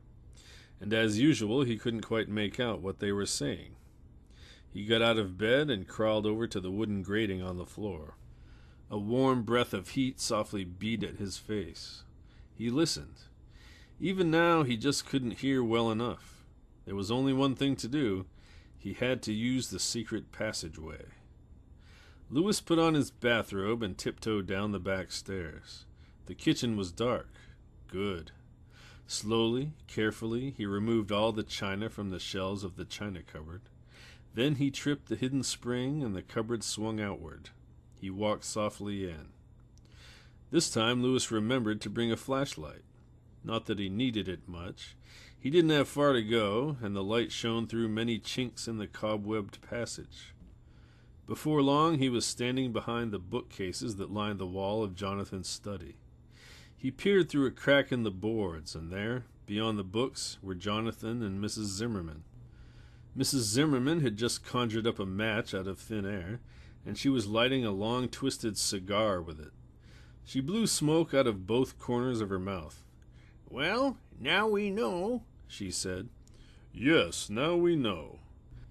Jonathan's voice came from his leather armchair where he sat slumped. All that Lewis could see of him was one blue-sleeved arm and a set of hairy knuckles grasping the chair arm. "The question is," Jonathan went on, "can we do anything about it?" Mrs. Zimmerman began to pace. Cigar smoke trailed off behind her. She scraped a large purple stone of her ring along the whole length of the bookshelf. Do? She said. Do? We fight them. What else? Jonathan gave a hoarse laugh. It made Louis feel very uncomfortable. Easier said than done, Florence. They're both stronger than we are, you know. We only fiddle around with magic. They gave their lives to it. As for her, she may have quite literally given her life for it. But why would they want to do what they're doing? Said Mrs. Zimmerman, folding her arms and puffing angrily at her cigar. Why? This beautiful world. End it? Why? Jonathan thought a minute. Well, Florence, I can't really see into the workings of a mind like Isaac Izard's, but I'd say the answer was scientific curiosity. Think of all that's been written about the last day. Graves opening, bodies rising up fresh and new. Some think there will be a whole new earth, much better than the present one. Wouldn't you like to see it? And another thing occurs to me. Isaac and Selina Izard didn't enjoy this world very much. Why shouldn't they try for the next one? Jonathan puffed on his hookah. There was silence for several minutes. And the clock, said Mrs. Zimmerman. I have to hand it to you. You were dead right. There is a real, literal clock in these walls. He calls it a device, but it has to be a clock. He wasn't kind enough to tell us where it is, of course, though it seems to me that he tells practically everything else. He even gives hints about where he hid the key. Not that that matters now. She broke her cigar in two and threw it into the fireplace. But there's one thing I'd like to know, she said, turning suddenly to Jonathan. Why did he need a clock to bring about the end of the world? Louis gasped and put his hand over his mouth. Then it was going to be the end of the world after all. Because he lost the moment, Jonathan answered. The moment he had been seeking all those years. It was quite a search that old Isaac made. That's why he has all those crazy notes about mackerel skies and Last Judgment skies and clouds that look like chariots and trumpets and masks of doom. That's what he was after, a mask of doom, a sky that would be right for his incantations. Sky magic is old stuff, as you know. The Romans used to... Yes, cut in Mrs. Zimmerman impatiently. I know all about sky and bird divination. Who's got the D-Mag-A around here anyway? All right, so the right sky comes along for old Droopy Drawers. Fine, dandy. So why doesn't he just wave his wand and turn us all into mullygrubs? Because, by the time he had made sure it was the right kind of sky, the sky had changed. It doesn't take long for clouds to move and change their patterns, you know. Or maybe he lacked the heart to do it. It sounds silly, but I keep hoping that's what held him off. Him? Lack the heart? Isaac Izard? He was a hard man, Jonathan. He'd have pulled out his mother's teeth one by one if he had to have them for some devil magic. Jonathan sighed. Maybe you're right. I don't know. The important thing is that he did miss his opportunity. That's why he had to build the clock. To bring the time back. The exact time when everything was right and in its place. That's what he means when he talks about a device to redeem the time. Redeem indeed. He wanted to destroy us all. Mrs. Zimmerman was pacing again. All right, she said. All right, so we built the clock. Why didn't he just wind it up? He couldn't. Not all the way, at any rate. Didn't you read that passage? Jonathan got up and went to the library table where the papers were lying. He picked them up and leafed until he found the page he wanted. Ah, here it is. But when the device was completed, I found that I lacked the skill to wind it up all the way. I have tried, but I must conclude that one with greater power than I possess will be needed for the final adjustment. Curse the day she left me. Curse the day she went away. She might have done it. Jonathan looked up. In that last sentence, the word she is underlined 4 times. She, of course, is our friend across the street. Louis closed his eyes. Mrs. O'Meagher really was Mrs. Izard then. He had guessed it, of course, But he hadn't been sure. Mrs. Izzard! And he had let her out. He felt like the stupidest, most foolish person in the whole world. "Ah, yes," said Mrs. Zimmerman, smiling wryly. "Well, we shall see in the end who is stronger. But tell me one thing more, O sage, since it seems that you have been cast in the role of explicator and annotator of the Testament of Isaac Izzard." Yes? What would you like to know, Florence? "Well, he claims that the clock isn't wound all the way up, but it has been making a ticking sound for years now. A magic ticking that seems to be coming from behind every wall of this house. It's hard for me to believe that the clock is just whiling the time away until old Auntie Izzard arrives with her key. What is the clock doing?" Jonathan shrugged. Search me, Florence. Maybe it's trying to drag the house back into the past without the aid of that final adjustment. Maybe he fixed it so the ticking sound would scare away anyone who might be foolish enough to come and live in this house. Isaac didn't want his clock found by accident and destroyed, after all. I don't know why the clock is ticking, Florence, but I do know this. When Mrs. Izzard or whoever is over there puts that key in the slot of that clock and finishes the job that Isaac started, then at that moment, Isaac Izzard will return. You and I and Lewis will be ghosts or something worse, and he will be standing in the turret with power in his right hand. And the end of the world will come to pass. Lewis clamped both hands over his mouth. He fell to his knees, shuddering and sobbing. For a moment he was on the verge of shouting, "Here I am, come and get me," so they would come and take him away and put him in the detention home for life. But he didn't shout.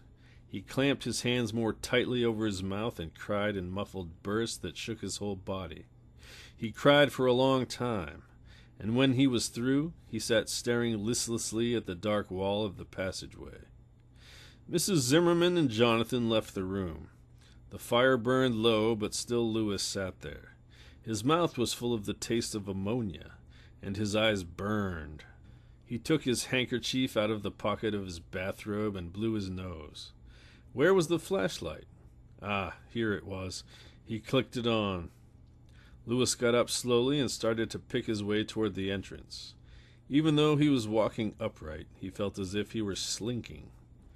Now he was running his hand over the splintery back of the china cupboard.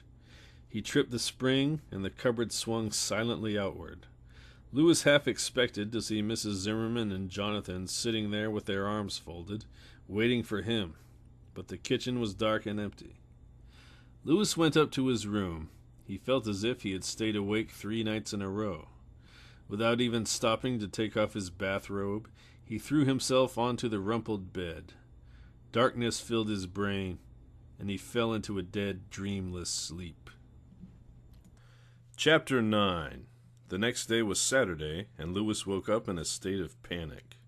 He was like a pressure cooker with the lid clamped on tight and the steam hole clogged up with chewing gum. Thoughts kept bubbling and seething to the surface of his mind, but none of them seemed to make sense. What was he going to do? What could he do?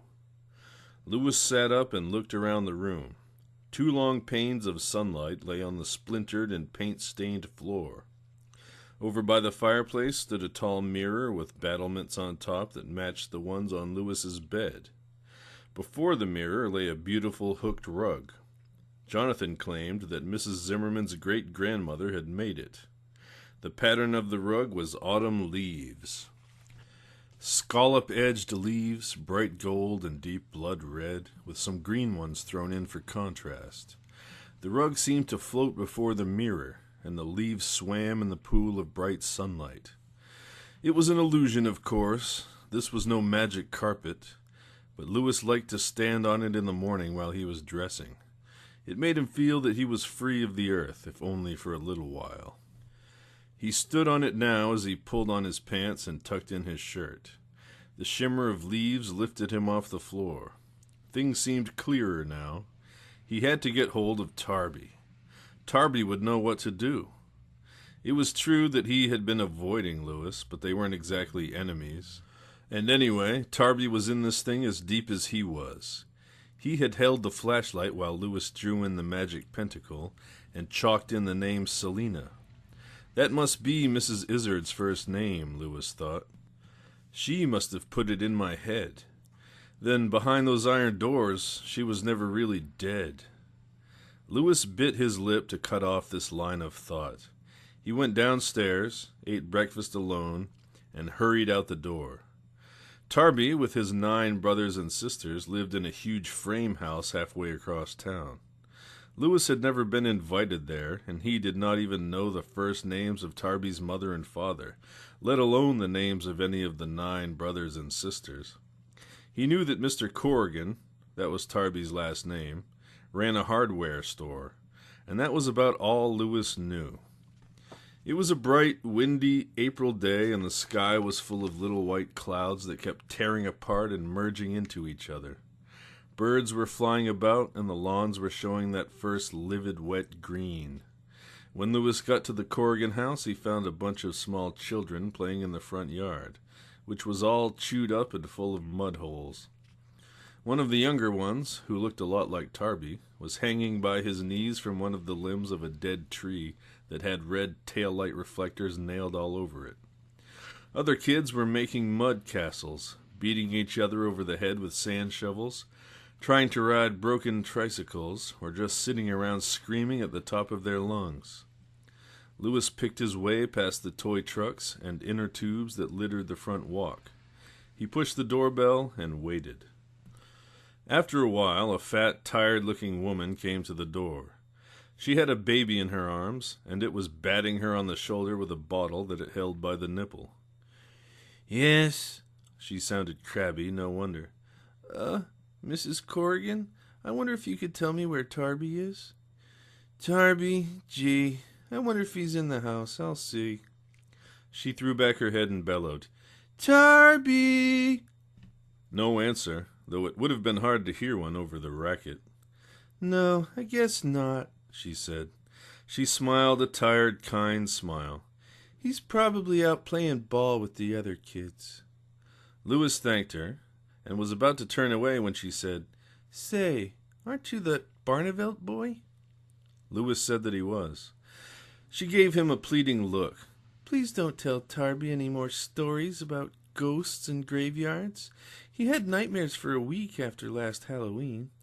It was nice of your uncle to invite him over for a cider and donut party and let him stay the night and all, but those stories, well, you know how sensitive he is. Lewis managed to keep a straight face. Sure. Okay, Mrs. Corrigan. I won't tell him any more ghost stories. See you. As he picked his way back down the walk, tripping on toys and dodging 1 or 2 mud balls that were thrown his way, Lewis had a hard time keeping from laughing right out loud. So that was Tarby's version of last Halloween night? Well, well.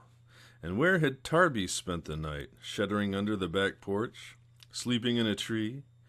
And a whole week of nightmares. Of course, he hadn't been scared. It was just the moonlight. Lewis's inner laughter turned into a wry grin. Lewis stopped at the hitching block to tie his shoelace. Now, what was he going to do? Well, there were only 2 regular baseball diamonds in New Zebedee, the one out behind the school and the one at the athletic field. He decided to go to the one behind the school. When he got there, he found Tarby playing ball with a lot of other kids. He was pitching, and various boys were shouting, "Come on, Tarby, strike him out!" and "Give him the old knuckleball!" Or if they happened to be on the other side, "Yeah, pitcher's got a rubber arm!" Tarby wound up with a windmill motion, balked several times. This was allowed because it was softball, not baseball. And when he had the batter making nervous little half swings, he fired the ball up to the plate. The batter swung so hard that he fell down. "Strike 3, you're out!" yelled the boy who was the umpire. Lewis, standing on the sidelines, cupped his hands to his mouth and shouted, "Hey, Tarby, can I talk to you?" "Not now, fatty. I'm in the middle of a game."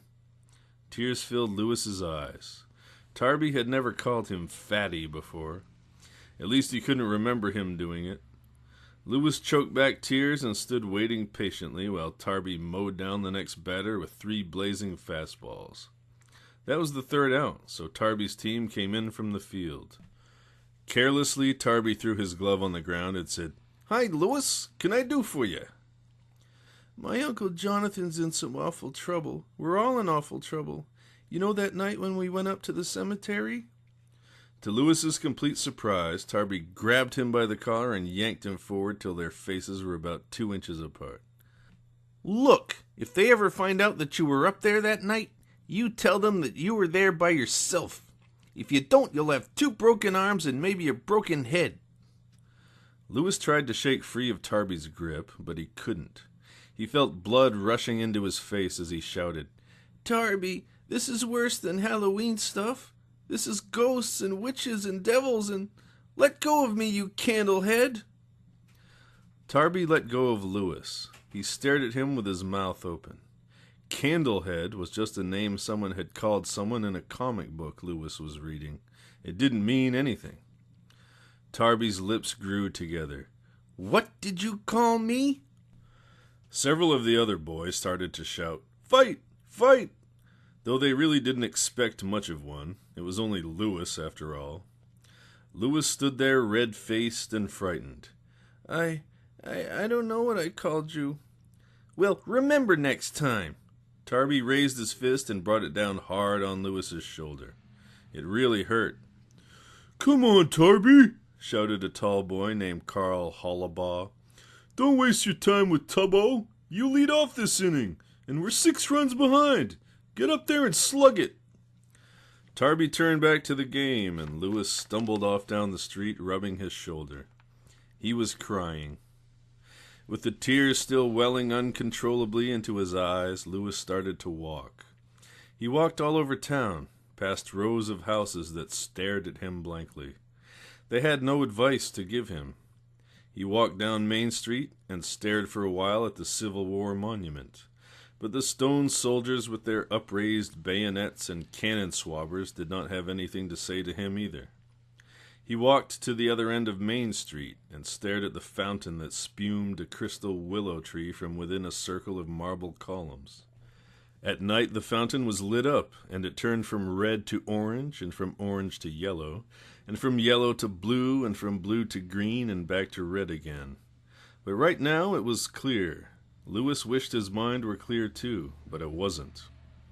He walked around the fountain 3 or 4 times, and then he crossed the street and started to walk up US 9, which took up where Main Street left off, and led out of town.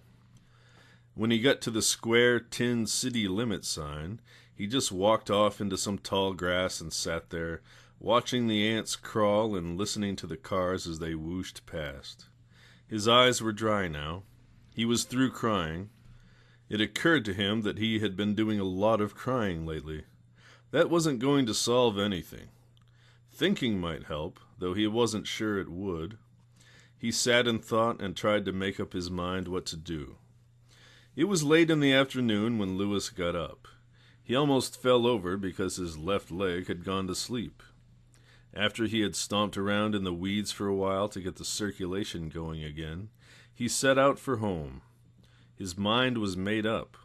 All he could hear in his head was the old church hymn that ran, "Once to every man and nation comes the moment to decide, in the strife of truth with falsehood for the good or evil side." He imagined that he was leading a cavalry charge. If he had had one of Jonathan's canes with him, he would have swung it like a sword. Now and then he stopped and felt goose-pimple shivers run in waves through his body. He felt very proud and brave, and very frightened too. It's a hard thing to describe. That night, long after everyone had gone to sleep, Lewis crawled out of bed and tiptoed down the front stairs. The house was quiet, very quiet, because it was one of those nights when Jonathan had stopped all the clocks, all but the one he couldn't stop. Out in the front hall, the mirror on the coat rack was talking to itself amid little bursts of static. Now and then its edges flickered faintly. Maybe it was trying to warn Lewis. If it was, he ignored the warning. His mind was made up. He had started this whole horrible business, and now he was going to try to end it. His hand rested on the cool lip of the willow-ware umbrella stand. He groped among the canes, rattling them a good deal. Ah, here it was. His hand closed on the black wooden rod, and what was this? Lewis pulled his fingers away with a sucked-in gasp. Touching the magic cane was like touching a living human arm. Life pulsed through it. Lewis stood there staring at the cane. Its globe was now faintly lit. In the gray light he saw snow swirling, and there, shadowy but real, was the strange little castle. The magic light cast a pale, shaking blotch on the wallpaper. Could he use it, this thing of power?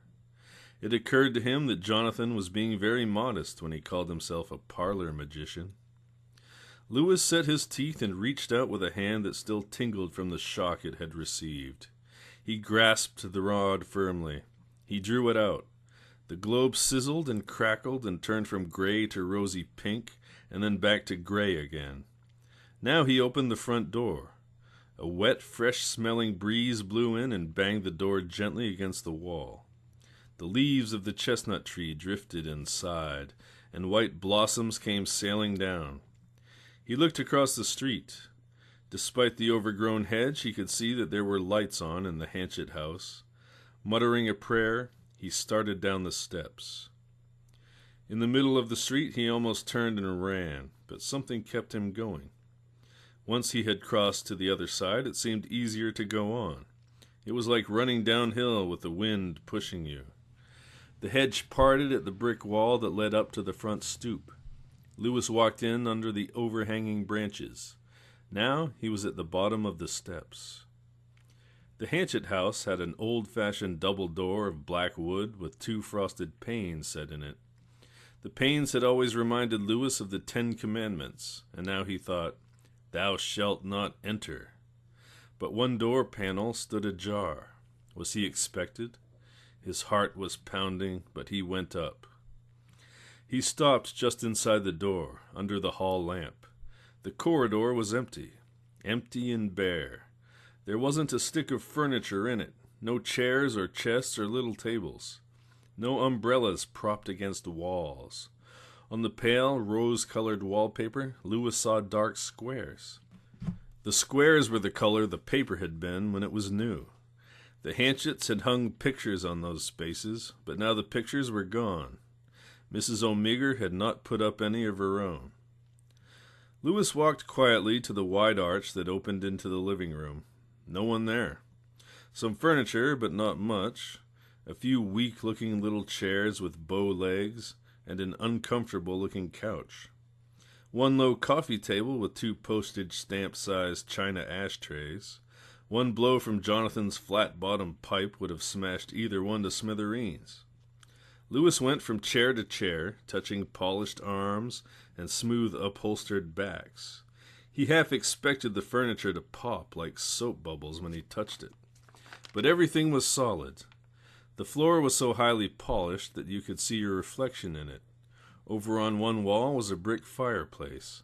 It was painted bright pink all over, even on its inside walls. There were no soot stains. Apparently the old witch didn't like fires. 2 birch logs were balanced neatly on the shiny brass andirons. On the mantelpiece, Lewis saw something that surprised him, an ornament. It was one of those whirligigs with tin cut-out angels. You lit the candles in the middle, and the heat made the angels go around. These angels were blowing trumpets. Lewis reached up and touched the little wheel. Squeak! It spun tipsily. The sound startled him so much that he whirled around, holding the magic cane up for protection. No one was there. He looked in the kitchen. A couple of little plaster plaques on the wall and an electric clock. A red formica counter and a tubular steel chair, also upholstered in cherry red. In the corner there was an icebox. He opened it and found 1 bottle of Coke. Or was it Coke? He turned the bottle over in his hands. It was gritty on the outside, covered in dirt, like it had been buried. And the liquid inside, it was lighter than Coke, sort of a brownish red. Lewis put the bottle back. He shut the icebox door. The house seemed to be filled with a humming noise, and he knew that it was blood in his ears. Gripping the magic cane with a trembling, sweaty hand, he went to inspect the other rooms. He checked out the whole first floor, but he found nothing. Nothing but more half-furnished rooms. A chair here, a table there. What lamps there were unplugged, but a bare ceiling fixture burned in each room. Now Lewis was at the bottom of the brightly lit staircase. He paused for a moment, and then, suddenly, he pounded the cane on the floor and shouted, "I have come to defeat you, Mrs. Izzard. Show yourself. Are you afraid of me? You ought to be. I know who you are and what you want to do.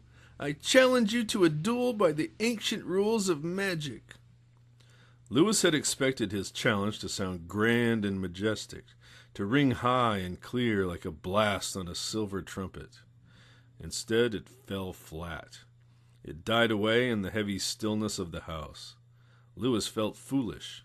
His cheeks burned, and he began to get worried. Lewis did not know a blessed thing about the ancient rules of magic. He had come over here with Jonathan's magic stick in his hand, hoping that the stick would do the work for him. Now he was doubtful. What if the cane wouldn't work for anyone but its master? What if Mrs. Izzard's magic was stronger than Jonathan's? Lewis looked at the burning globe, and he looked up the staircase. He felt like turning around and running home as fast as he could. But then how would he save Mrs. Zimmerman and Jonathan and the world, and make up for what he had done? The house was very silent. Lewis took a deep breath and started to climb the staircase. Halfway up the stairs, on the broad landing, Lewis stopped to look at a picture. It was the only picture he had seen in the house. There, in a heavy oval black frame, was a photo of an unpleasant-looking old man. He was sitting or standing, he couldn't tell which, against the wall covered with intricately patterned wallpaper. Lewis looked at the picture for a long time. He took in all the details, the 2 or 3 strands of hair combed over the almost bald head, the deep-set eyes that seemed to be staring right at him, the hawkish nose. He looked at the man's clothing. He was wearing an old-fashioned stiff cardboard collar with folded-back points, and his left hand rested on the ball of what must be a cane. There appeared to be some writing on the cane, but Lewis couldn't read it. Lewis stood there wondering who the old man was. Could it be? He snatched the picture down and looked at the back. No label. Quickly he turned it over and stared at the picture again. Something was familiar. Of course, the wallpaper. It was the wallpaper in the upstairs front hallway. Roman numeral 2s hooked together with curlicues. Lewis knew now that he was staring at a picture of Isaac Izzard. Then it was all true. This woman was his wife, come back from the grave to do what? Lewis felt his heart pounding. He was more scared than he had ever been in his life. He didn't want to fight Mrs. Izzard anymore. He wanted to get out. He looked frantically up the stairs toward the dark doorway of the bedroom. No one was coming. He started down the stairs, but Mrs. Izzard was in the way. She stood there smiling. In her hand was an ivory-handled cane. "Well, young man, what is it? What makes you think you can roam around other people's houses at night? What do you want?" Lewis was afraid he might faint, but he didn't. Instead, he felt himself stiffen. He raised the cane. "I don't know what you want to do to us, Mrs. Izzard," he said, "but you're not going to do it. My uncle's magic is stronger than yours." She laughed a harsh, nasty laugh. "Do you mean that toy cane? He probably got it at the Capharnaum County Fair. Don't be foolish, child." All through the house the cane had burned with a steady gray light. Now, as Mrs. Izzard spoke, the globe began to go dark. Lewis looked down and saw that he was staring at something that looked very much like a burned-out light bulb. "And now," said Mrs. Izzard, stepping forward, "and now, my fine young friend, You will see what it is to bother nice old ladies who just want to be left alone." She snatched the cane from his numb hand and threw it clattering down the stairs. Now she was bending over him, and the light reflected from her spectacles hurt his eyes. Her voice was angry now, and she talked faster. "Do you have any idea what it is like to be buried deep in the earth? Dark stone all around, no one to hear you or see you. Your only company, a dead man. Do you?" "Stop right there, Mrs. Izzard. You're not dealing with children now." There at the bottom of the stairs stood Mrs. Zimmerman. Her face was lit by invisible footlights, and she wore a floor-length purple cape. In the folds, instead of shadows, were deep wells of orange fire. In one hand she held a tall black pole with a clear glass globe on top. Inside the globe a magenta star burned. It grew in brightness when she spoke and dwindled when she was silent. Mrs. Izzard turned around. She faced Mrs. Zimmerman calmly. "So it's you," she said. "Well, my power has not reached its height, but I am still strong enough to deal with you. Aroint ye!" She pointed the ivory cane at Mrs. Zimmerman. Nothing happened. She stopped smiling and dropped her cane. Now it was Mrs. Zimmerman's turn. She pounded the butt of her staff once on the floor, and the staircase was lit with a flash of ultraviolet lightning. With an awful scraping cry that no human ever made, Mrs. Izzard rushed past Lewis and up the stairs. Mrs. Zimmerman started up after her.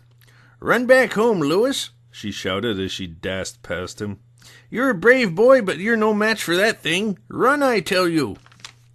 Lewis bounded down the stairs, taking them two at a time. He was terrified, but he was very happy, too. As he ran down the front steps of the house, he heard strange exploding sounds and sharp cries. Branches grabbed at him as he ran along the well-swept brick walk. One of them actually wrapped itself around his leg and started to pull. With a scream and a frantic thrashing motion, Lewis tore loose and plunged across the street. He threw open the gate and ran whoomp into something hard and yet soft. Jonathan. Lewis broke down. He began to weep hysterically with his face pressed into Jonathan's blue work shirt. Jonathan wrapped his arms around Lewis and held him tight. Though Lewis could not see it, Jonathan was staring over his head at the Hanchett house, and there was a grim smile on his face. A purple flash lit up one of the upstairs windows. Now a cold blue-white pinpoint was kindled in the adjoining window, as if someone had just lit a strange kind of match. The blue light spread till it filled the window. It spread to the other window and ate up the fading purple light. Now there was a dull, powerful explosion like an aerial bomb at a fireworks display. It hurt Jonathan's ears. As he watched, both upstairs windows turned a brilliant purple. The chimney of the house toppled, and its bricks slid down the roof. The overgrown hedge thrashed and swayed as if it had been caught in a hurricane. Several diamond-shaped pieces of glass fell out of their frames and tinkled on the walk below. Then the house was silent and dark. Lewis had stopped crying, and now he turned around to look. A full minute passed. Then the front door scraped open, and Mrs. Zimmerman appeared. She walked calmly down the steps and down the brick walk and out into the street, humming as she went. The orange fires in the creases of her robe had gone out, and so had the magic footlights. In one hand she held an old umbrella. The handle of the umbrella was a crystal knob, and a tiny seed of violet fire still burned within it. In her other hand Mrs. Zimmerman held Jonathan's cane. Its globe was still dark. "Hi, Florence," said Jonathan, as if he were meeting her on the street on a Sunday afternoon. "How did it go?" "Well enough," she said, handing him the cane. "Here's your magic wand. It's had quite a shock, but I think it'll recover. As for Mrs. Izzard, I just don't know. I may have destroyed her, or I might have just put her out of action for a while. In any case, let's take the time that has been given to us and find that clock." Chapter 10. When the three of them got back to the house, they had a shock. The ticking was very loud now, louder than it had ever been. It was like standing inside the works of Big Ben. Jonathan turned pale. "It looks," he said, "as if things are drawing to some conclusion. Mrs. Izzard may not be as dead as we could wish." Mrs. Zimmerman began to pace back and forth. She rubbed the purple stone of her ring against her chin. "She may be, or she may not be. Either way, having her out of the way is no guarantee that the bomb won't blow up in our faces," she said. "But let's assume the worst. Let's assume that she's still in the game. All right." She took a deep breath and let it out. "It has been my theory ever since yesterday that the old hag is just waiting for the proper time to use that wretched key. The proper action at the proper time to achieve the proper effect. That would be like her, and like her old husband, too. His magic is logical. It proceeds from A to B to C in nice, neat steps. As logical and neat as the movement of a hand around the face of a clock." "Then there's no point in our being logical, is there?" said Jonathan. He was smiling very strangely and clicking the paper clips on his watch chain. This was always a sign that he was thinking. "What do you mean?" said Louis and Mrs. Zimmerman at the same time. "I mean," he said patiently, "that we're no good at that sort of game. Our game is wild swoops, sudden inexplicable discoveries, cloudy thinking, knight's jumps instead of files of rooks plowing across the board. So we'd better play our way if we expect to win." Mrs. Zimmerman folded her arms and looked grumpy. "I see," she said. "It sounds very reasonable. If you're in a chess game, draw to an inside straight. If you're playing tennis, try to hit a home run. Very intelligent." Jonathan seemed unruffled. "Why not?" he said. "It all seems clear enough to me. Louis, what I want you to do is this. Get a pencil and paper and dream up the silliest set of instructions you can think of." Louis looked puzzled. "Instructions for what?" "For a ceremony, a ritual, a magic show for getting the clock out of its hiding place. Make it as goofy as you can." Louis felt very excited and happy. "Okay," he said. "If that's what you want, here we go." He ran to the sideboard and dug out a yellow Ticonderoga No. 2 pencil and a 5-cent pad of writing paper. Then he ran into the study and slammed the doors. Jonathan and Mrs. Zimmerman paced nervously outside, and the gigantic ticking continued. 15 minutes later, Louis slid back the doors of the study. He handed Jonathan a blue-lined sheet of paper with writing on both sides. The first line that Jonathan read made him throw back his head and laugh loudly. He mumbled rapidly through the rest of the list, chuckling all the while. Mrs. Zimmerman kept trying to read it over his shoulder, but finally she lost her temper and snatched it out of his hand. She laughed even harder than Jonathan had. She snortled and cackled and giggled. Finally, she handed the paper back to Jonathan. "Okay," she said. "So be it. First we put lighted candles in all the windows. Real candles, that is." "Yes," said Jonathan, wrinkling up his nose. "I see Louis has the poor taste to prefer real candles. Ah, well, let's get going.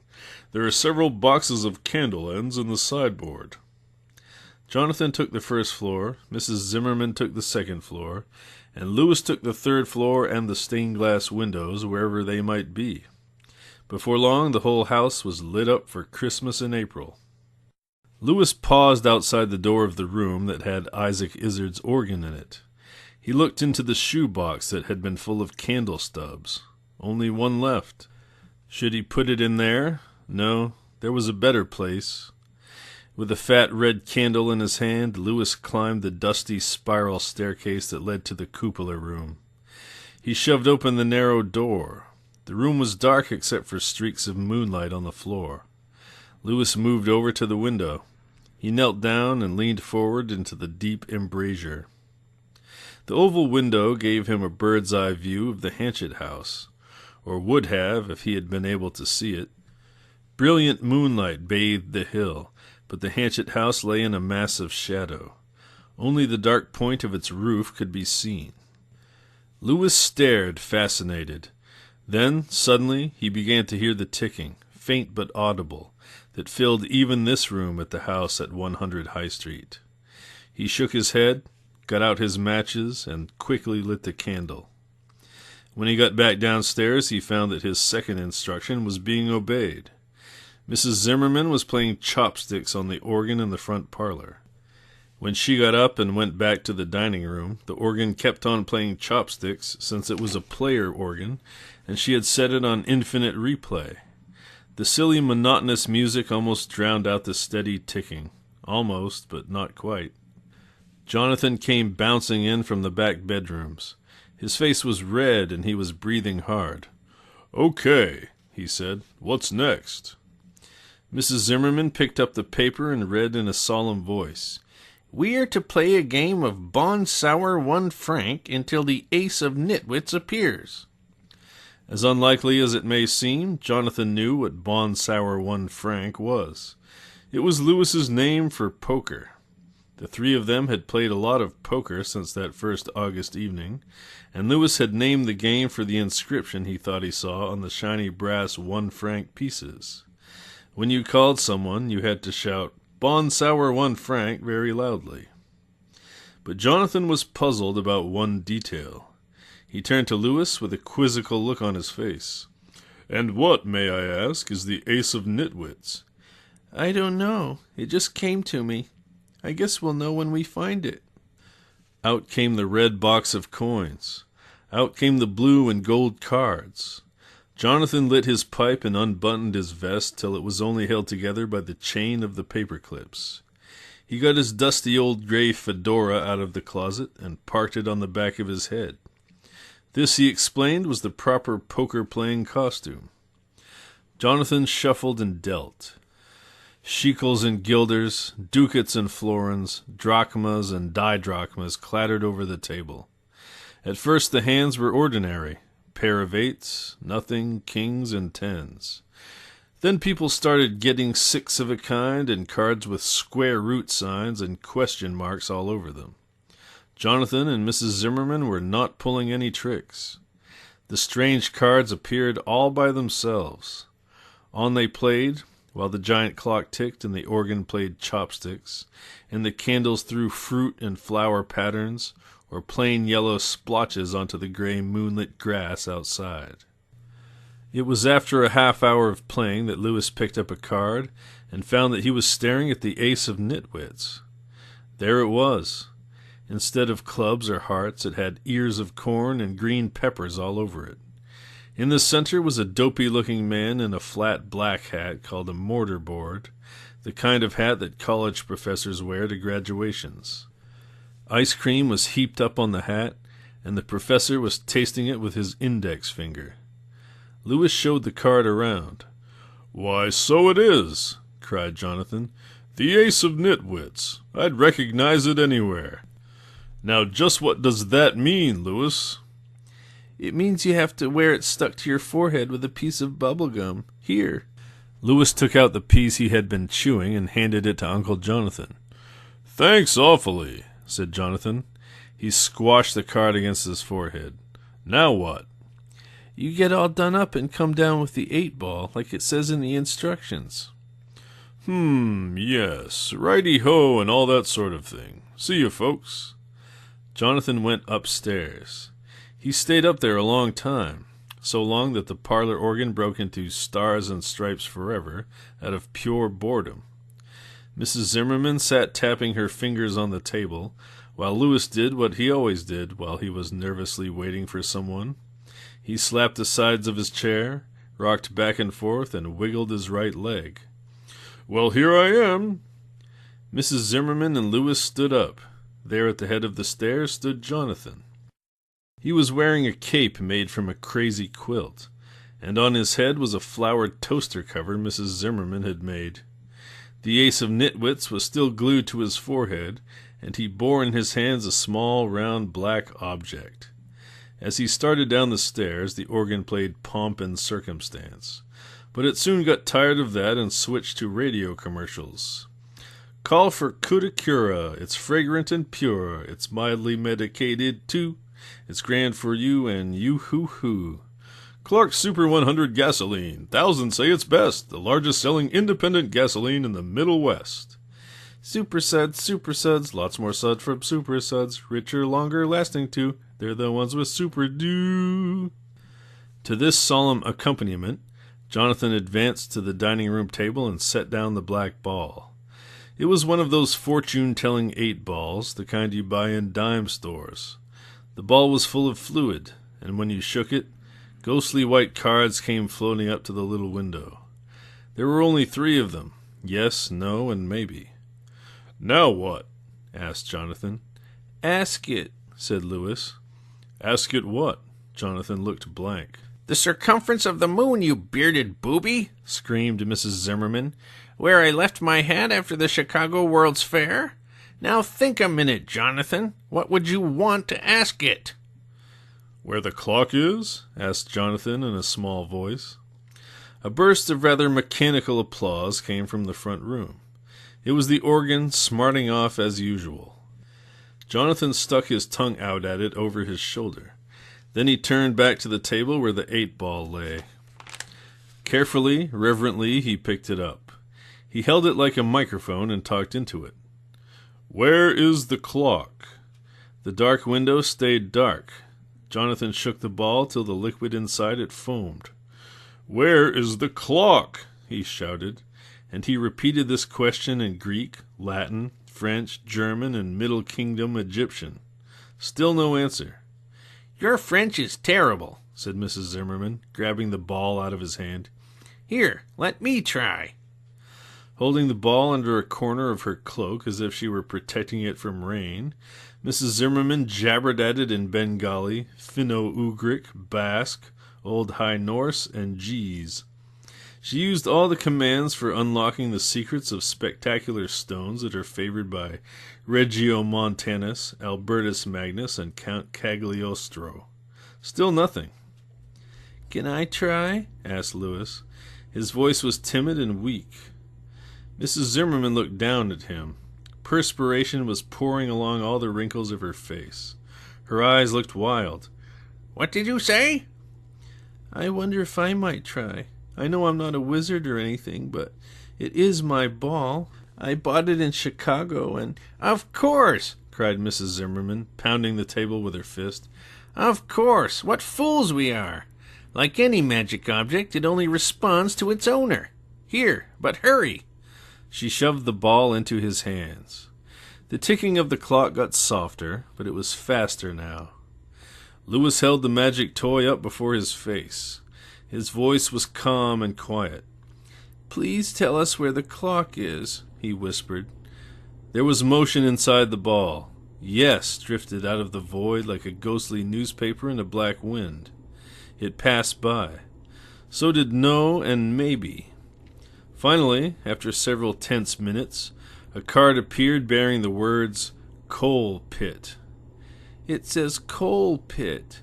Louis's voice was dull and lifeless now. He hung his head. "May I see the ball?" said Jonathan softly. Louis handed it to him. Jonathan held the ball up to the light. He wrinkled his forehead, and the ace of nitwits fluttered away to the floor. "Yes, it certainly says coal pit. Coal pit. Coal pit. What the devil does it mean by saying that?" Jonathan glowered at the shiny little ball. He was beginning to think it might be nice to dash the wretched thing against the mantelpiece. Suddenly the ball hiccuped. Jonathan glanced quickly down at it, and saw that the little window was filled with bubbles. "Oh, good grief! Look at this, Florence! Now it thinks it's a Bendix washer. Shall we get out the Ouija board?" "Wait a minute," said Mrs. Zimmerman. "It looks like the bubbles are starting to break up." Louis, Jonathan, and Mrs. Zimmerman watched breathlessly as the little bubbles popped, one by one. Pop, pop, pop. It seemed to take forever. Meanwhile, the clock ticked. At last the window was clear. Now the sign said, "Coal bin." "Oh, great," said Jonathan. "Just great. Now it says coal bin. That's a big improvement." "Don't you have a coal bin?" asked Mrs. Zimmerman. Jonathan gave her an irritated look. Of course not, Florence. You ought to know that. Remember, I switched to oil when I bought this. Oh! Jonathan clapped his hands over his mouth. Oh, I think I see. Come on, everybody, we're going to the basement. Louis and Mrs. Zimmerman followed Jonathan to the kitchen. He opened the cellar door and jumped back as if he had been hit in the face. The ticking down there was thunderous.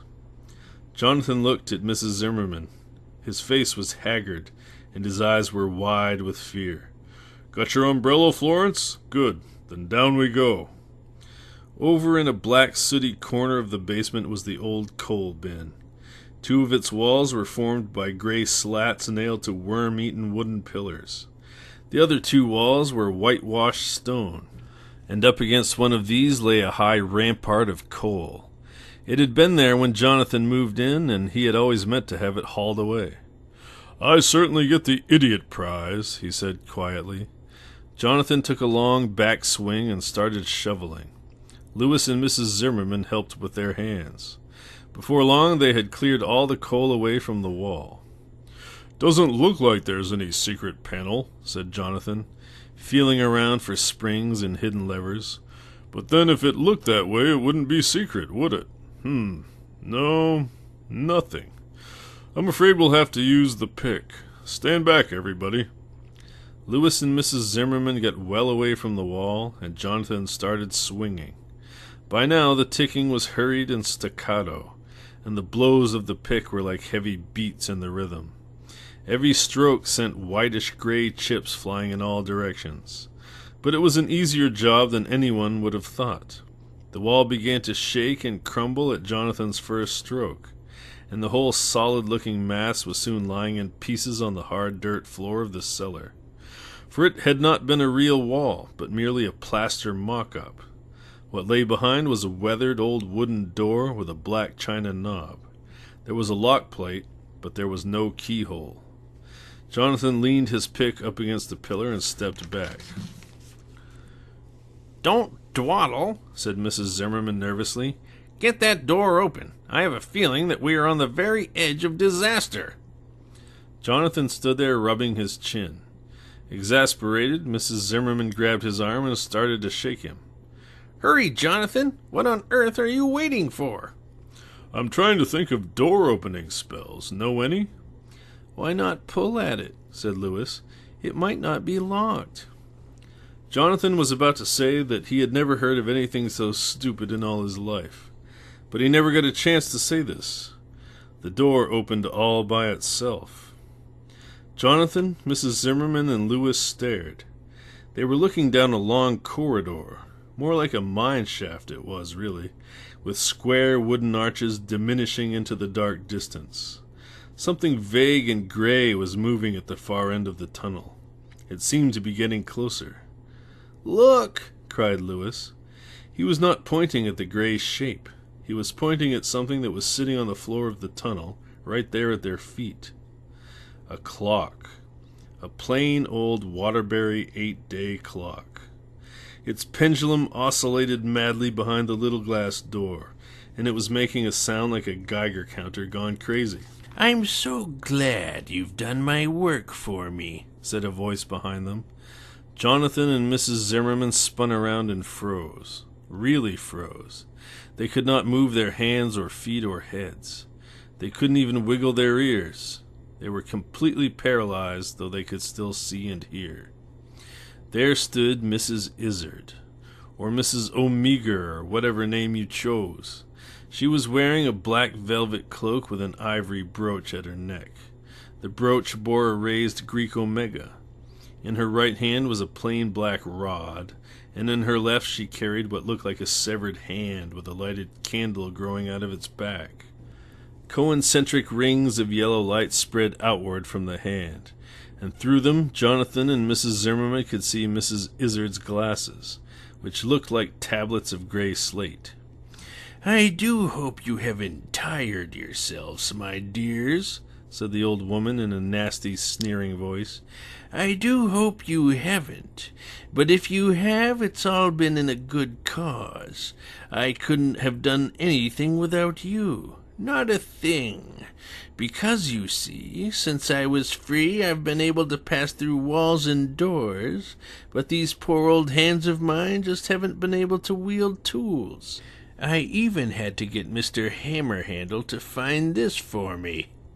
She let go of her wand. It stood up by itself and reached deep into the folds of her cloak. What she brought out was a greenish copper key. She held it up and turned it around. "Pretty, isn't it? I told him where to look, but he had to do the work. He's really been very good at following directions, and he made it quite easy for me to set up light housekeeping across the street. But alas, that is all over and done with.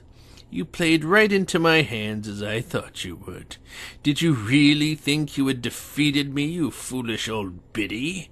You merely hastened the day of judgment. And it is at hand. My lord and master is coming to meet us, and when he arrives it will be a very different world. Very different, I assure you. Let me see. You two will change first, I think." She pointed at Jonathan and then at Mrs. Zimmerman. "Yes, that's the way it will be. You two first, so Sonny here can watch. You'll want to watch, won't you, Louis?" Louis stood with his back to Mrs. Izzard. He was as still as a closed-store dummy. "Turn around, Louis," said Mrs. Izzard, in that nasty, sweet voice she had used from the beginning.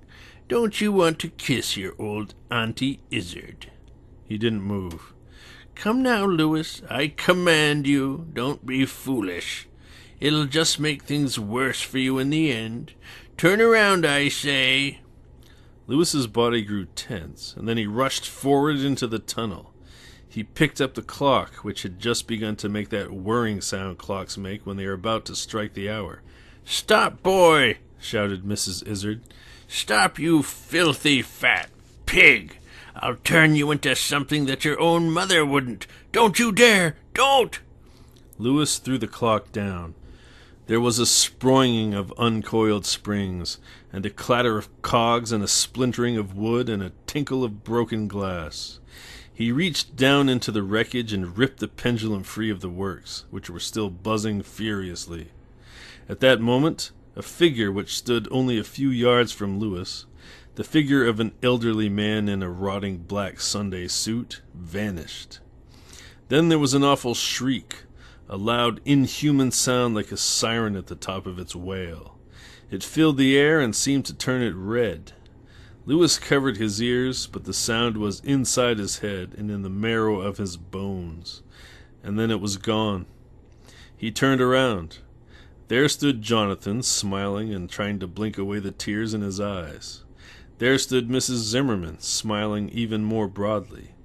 And behind them, on the cellar floor, under a swaying bare bulb, lay a crumpled pile of black cloth. A yellow skull was staring up out of it, staring up in gap-jawed amazement. A few wisps of gray hair clung to the crevices in the smooth dome, and over the empty eye-holes a pair of rimless glasses were perched.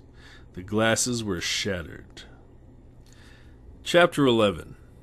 3 days after the destruction of Mrs. Izzard and her magic clock, Jonathan, Mrs. Zimmerman, and Louis were sitting around a bonfire in the driveway of the house at 100 High Street. It was a chilly night, and the stars were cold overhead, but the fire burned a warm, bright orange. Mrs. Zimmerman had a steaming earthenware pot of cocoa by her side. She kept it close to the fire so it would stay warm. Jonathan and Louis stared at the fire and sipped cocoa from their mugs. It tasted very good. There was a pile of Isaac Izzard's dusty papers in Jonathan's lap. Every now and then he would pick one up and throw it into the fire. Louis watched each sheet as the fire licked at its corners, then blackened it, then wadded it into fluffy balls of ashes. After a while, Louis said, "Uncle Jonathan?" "Yes, Louis?" Was Mrs. Izzard really trying to make the world end? As far as I can tell, she was, said Jonathan. And she would have done it, too, if you hadn't fixed her clock for her. But tell me, Louis, why didn't you turn around when we did? Louis smiled broadly. I looked at the glass door and the clock, and I saw the reflection of what Mrs. Izzard was holding, and I knew it was a hand of glory. John L. Stoddard tells you all about hands of glory. I'm glad he does, said Mrs. Zimmerman. One look at that hand and you'd have been as numb as we were. But still, it took a great deal of courage for you to rush in and smash that clock. After all, you didn't know what would happen to you when you did that. Louis was silent. He had always thought that courage had something to do with riding your bicycle through bonfires and hanging by your knees from the limbs of trees. Mrs. Zimmerman picked up a plate of chocolate chip cookies and passed them around. Jonathan took 2 and Louis took several. There was another silence while everyone munched and sipped for a while. Jonathan threw more papers into the fire. Louis squirmed around and stared at the dark house across the street. Do you think Mrs. Izzard could ever come back? He said in a faltering voice. No, said Jonathan, shaking his head gravely. No, Louis, I think that when you smashed the clock in the walls, you destroyed any power she might have had in this world. Just to be on the safe side, though, I put what was left of her back in the mausoleum and locked the doors with a nice shiny new lock. A lock that has had spells set over it. That ought to hold her for a while. What about the Hanchets? Said Louis. I mean, are they going to come back and live in their house?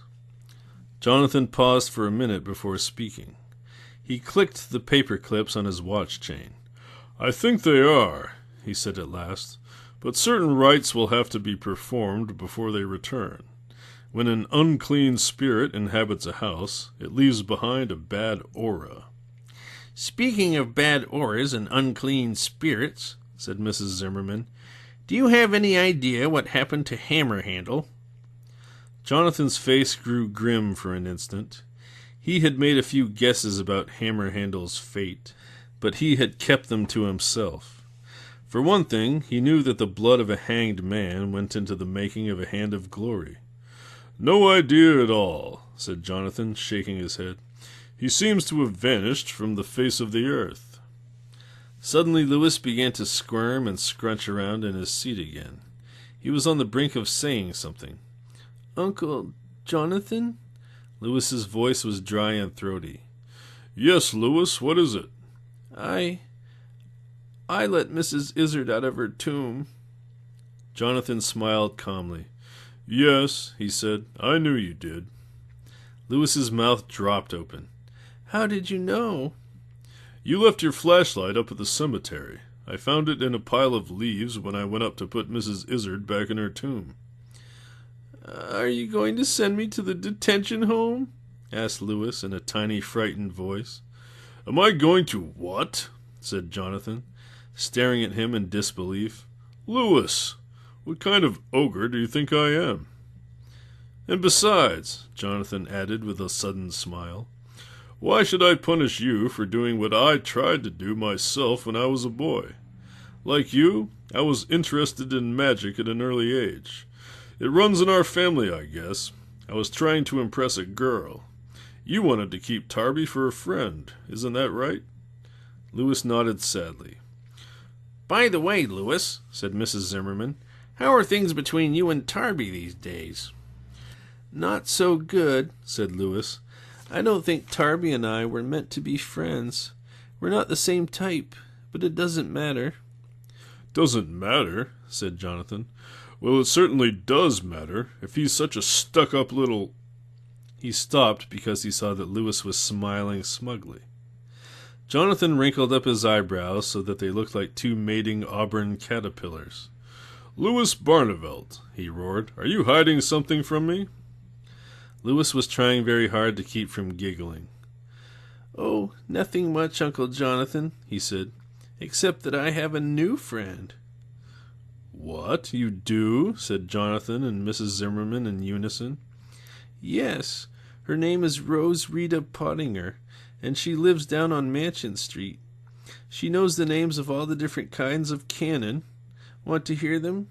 Saker, Minion, Falconet, Delmy Culverin. Ah! Screamed Jonathan. He threw 2 fistfuls of paper into the fire. That's all I need, an expert in Elizabethan ordnance. Promise me one thing, Lewis. What's that? If you and Tiny Rosie decide to start a cannon foundry in our basement, let Mrs. Zimmerman and me know so we can go visit my relatives in OC5 Hills, okay? Lewis giggled. Sure, Uncle Jonathan. I'll let you know. Jonathan waved his pipe at the bonfire. The leaves stirred uneasily, and then they gathered into a large black ball. The bonfire turned into a jack-o'-lantern. Now the 3 of them took turns pitching chestnuts into the eyes, nose, and mouth of the ferocious lantern. Pop, pop, pop. The chestnuts went off in a ripping string, like a fusillade of musket fire. Jonathan, Lewis, and Mrs. Zimmerman sat around the fire talking until the scowling orange face fell in with an airy whoosh. Then they got up, stretched, and went wearily off to bed. The end.